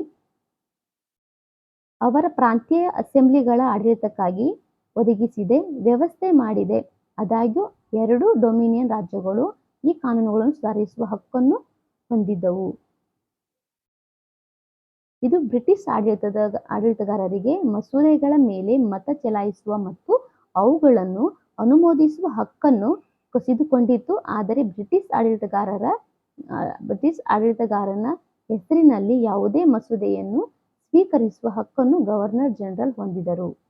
ಓಕೆ, ಇದರ ಅಡಿಯಲ್ಲಿ ಭಾರತ ಗವರ್ನರ್ ಜನರಲ್ ಮತ್ತು ಪ್ರಾಂತೀಯ ಗವರ್ನರ್ ಜನರಲ್ಗಳನ್ನು ರಾಜ್ಯಗಳ ಸಾಂವಿಧಾನಿಕ ಮುಖ್ಯಸ್ಥರನ್ನಾಗಿ ನೇಮಿಸಲಾಯಿತು. ಅವರು ರಾಜ್ಯಗಳ ಮಂತ್ರಿ ಮಂಡಳಿಯ ಸಲಹೆಯ ಮೇರೆಗೆ ಎಲ್ಲಾ ವಿಷಯಗಳಲ್ಲಿ ಕೆಲಸ ಮಾಡಬೇಕಿತ್ತು. ಇದು ರಾಜಮನೆತನದ ಶೀರ್ಷಿಕೆಯಿಂದ ಭಾರತದ ಚಕ್ರವರ್ತಿ ಪದವನ್ನು ತೆಗೆದುಹಾಕುವ ಮೂಲಕ ಪ್ರಾಮುಖ್ಯತೆಯನ್ನು ನೀಡಿತು. ಚಕ್ರವರ್ತಿ ಅಂದ್ರೆ ಭಾರತದ ಇದ್ದಂತ ರಾಜಮನೆತನದ ಒಂದು ಪದವಿಗಳು, ರಾಜ ಮಹಾರಾಜರು, ರಾಜ ಒಡೆಯರು ಅಂತ ಏನೋ ಪದವಿ ಇತ್ತಲ್ಲ, ಅದನ್ನೆಲ್ಲ ತೆಗೆದು ಹಾಕ್ತದೆ ಇದು. ಓಕೆ, 1935ರ ಒಂದು ಕಾಯ್ದೆ. ಇದು 1947ರ ಒಂದು ಕಾಯ್ದೆ. ಇದೆಲ್ಲ ತೆಗೆದು ಹಾಕ್ತದೆ. ನಾಗರಿಕರು ಎಲ್ಲರೂ ಒಂದೇ, ಎಲ್ಲರೂ ಸಮಾನರು ಅಂತ ಹೇಳುವಂತ ಒಂದು ಪ್ರಾಮುಖ್ಯತೆಯನ್ನ ಇದು 1947ರ ಕಾಯ್ದೆಯು ಈ ಭಾರತ ಚಕ್ರವರ್ತಿ ಪದವನ್ನ ತೆಗೆದು ಹಾಕುತ್ತೆ. ಓಕೆ, ಸೊ ಇದು ಭಾರತದ ರಾಜ್ಯ ಕಾರ್ಯದರ್ಶಿಯಿಂದ ನಾಗರಿಕ ಸೇವೆಗಳಲ್ಲಿ ನೇಮಕಾತಿ ಮತ್ತು ಹುದ್ದೆಗಳ ಮೀಸಲಾತಿ ಮಾಡುವ ವ್ಯವಸ್ಥೆಯನ್ನು ರದ್ದುಗೊಳಿಸಿತು. ಆಗಸ್ಟ್ 15, 1947ರ ಮೊದಲು ನಾಗರಿಕ ಸೇವಾ ನೌಕರರು ಈಗಾಗಲೇ ಪಡೆಯುತ್ತಿದ್ದ ಕೆಲವು ಸೌಲಭ್ಯಗಳನ್ನು ಪಡೆಯುತ್ತಲೇ ಇದ್ದರು. ಸೊ 14 15 ಆಗಸ್ಟ್ 1947 ಮಧ್ಯರಾತ್ರಿ ಭಾರತದಲ್ಲಿ ಬ್ರಿಟಿಷ್ ಆಳ್ವಿಕೆಯು ಕೊನೆಗೊಂಡಿತು ಮತ್ತು ಎಲ್ಲ ಅಧಿಕಾರಗಳನ್ನು 2 ಹೊಸದಾಗಿ ಸ್ವತಂತ್ರವಾದ ಡೊಮಿನಿಯನ್ ವರ್ಗವಾಯಿತು. ಭಾರತ ಮತ್ತು ಪಾಕಿಸ್ತಾನ ಮೂಲಕ ಲಾರ್ಡ್ ಮೌಂಟ್ಬ್ಯಾಟನ್ ಭಾರತದ ಹೊಸ ಡೊಮಿನಿಯನ್ ಮೊದಲ ಗವರ್ನರ್ ಜನರಲ್ ಆಗಿ ಸೇವೆ ಸಲ್ಲಿಸಿದರು. ಅವರು ಜವಾಹರ್ಲಾಲ್ ನೆಹರು ಅವರಿಗೆ ಭಾರತದ ಮೊದಲ ಪ್ರಧಾನಮಂತ್ರಿಯಾಗಿ ಭಾರತದ ಪ್ರಮಾಣ ವಚನ ಬೋಧಿಸುತ್ತಾರೆ. ಮೌಂಟ್ಬ್ಯಾಟನ್ ಅವರು 1946ರಲ್ಲಿ ರಚನೆಯಾದ ಸಂವಿಧಾನ ಸಭೆಯನ್ನು ಸ್ವತಂತ್ರ ಭಾರತೀಯ ಡೊಮಿನಿಯನ್ ಸಂಸತ್ತಿನೆಂದು ಅಂಗೀಕರಿಸಲಾಯಿತು. 1946ರಲ್ಲಿ ಏನಾಗಿತ್ತು, ರಚನೆಯಾಗಿತ್ತು ಸಂವಿಧಾನ ಸಭೆ, ಅದನ್ನ ಸಂಸತ್ತೆಂದು ಅಂಗೀಕರಿಸಲಾಯಿತು. ಓಕೆ, ಸೊ ಇದಾದ ನಂತರ ಏನು ಲಕ್ಷ್ಮೀಕಾಂತ್ ಪೊಲಿಟಿ ಏನಿದೆ, ಲಕ್ಷ್ಮೀಕಾಂತ್ರವರ ಏನು ಪೊಲಿಟಿ ಏನಿದೆ ಇಂಗ್ಲಿಷ್ನಲ್ಲಿ, ಅದರಲ್ಲಿ ಕೆಲವೊಂದು ಕೋಷ್ಟಕಗಳನ್ನ ಬರೆದಿದ್ದಾರೆ. ಅದನ್ನು ಕೂಡ ನೀವು ಡೇ ಬೈ ಡೇ ಪ್ರಾಕ್ಟೀಸ್ ಮಾಡಬೇಕು. ಅಂದರೆ ಡೇ ಬೈ ಅದನ್ನು ಒಂದು ಸಲ ಅದನ್ನು ನೋಡ್ಕೊಳ್ಳೋದು. ಅಂದರೆ ಕೋಷ್ಟಕ ಯಾಕೆ ಕೊಟ್ಟಿದ್ದಾರೆ ಅಂದರೆ ನೀವು ಫ್ಯಾಕ್ಟನ್ನು ನೀವು ರಿಮೆಂಬರ್ ಮಾಡ್ಲಿಕ್ಕೆ ಅಂತ ಹೇಳಿ ಕೋಷ್ಟಕವನ್ನು ಕೊಟ್ಟಿದ್ದಾರೆ. ಅಂದರೆ ಅದರಲ್ಲಿ ನೀವು ಅಂಡರ್ಸ್ಟ್ಯಾಂಡ್ ಮಾಡಿಕೊಂಡು, ಸೊ 1946ರ ಒಂದು ಮಧ್ಯಂತರ ಸರ್ಕಾರ ರಚನೆ ಆಗಿತ್ತು. ಆ ಸರ್ಕಾರಗಳಲ್ಲಿ ಮಿನಿಸ್ಟ್ರಿಗಳು, ಯಾವ ಮಿನಿಸ್ಟ್ರಿಗಳಿಗೆ ಯಾರ್ಯಾರು ಇದ್ದರು ಅಂತ ಹೇಳಿ ಅದರಲ್ಲಿ ಡಿಟೇಲ್ ಆಗಿ ಒಂದು ಕೋಷ್ಟಕವನ್ನು ಕೊಟ್ಟಿದ್ದಾರೆ. ಅದನ್ನು ನೀನು ನೋಡ್ಕೊಳ್ಳಿ. ನೆಕ್ಸ್ಟ್ ಬದಲಿ ಆ ಕೋಷ್ಟಕದಲ್ಲಿರುವಂತಹ ಎಲ್ಲ ಒಂದು ಮಿನಿಸ್ಟ್ರಿಗಳ ಅಥವಾ ಮಂತ್ರಿಗಳ ಬಗ್ಗೆ ನಾವು ಅಧ್ಯಯನವನ್ನು ಮಾಡೋಣ. Okay, so let's then take it then bye.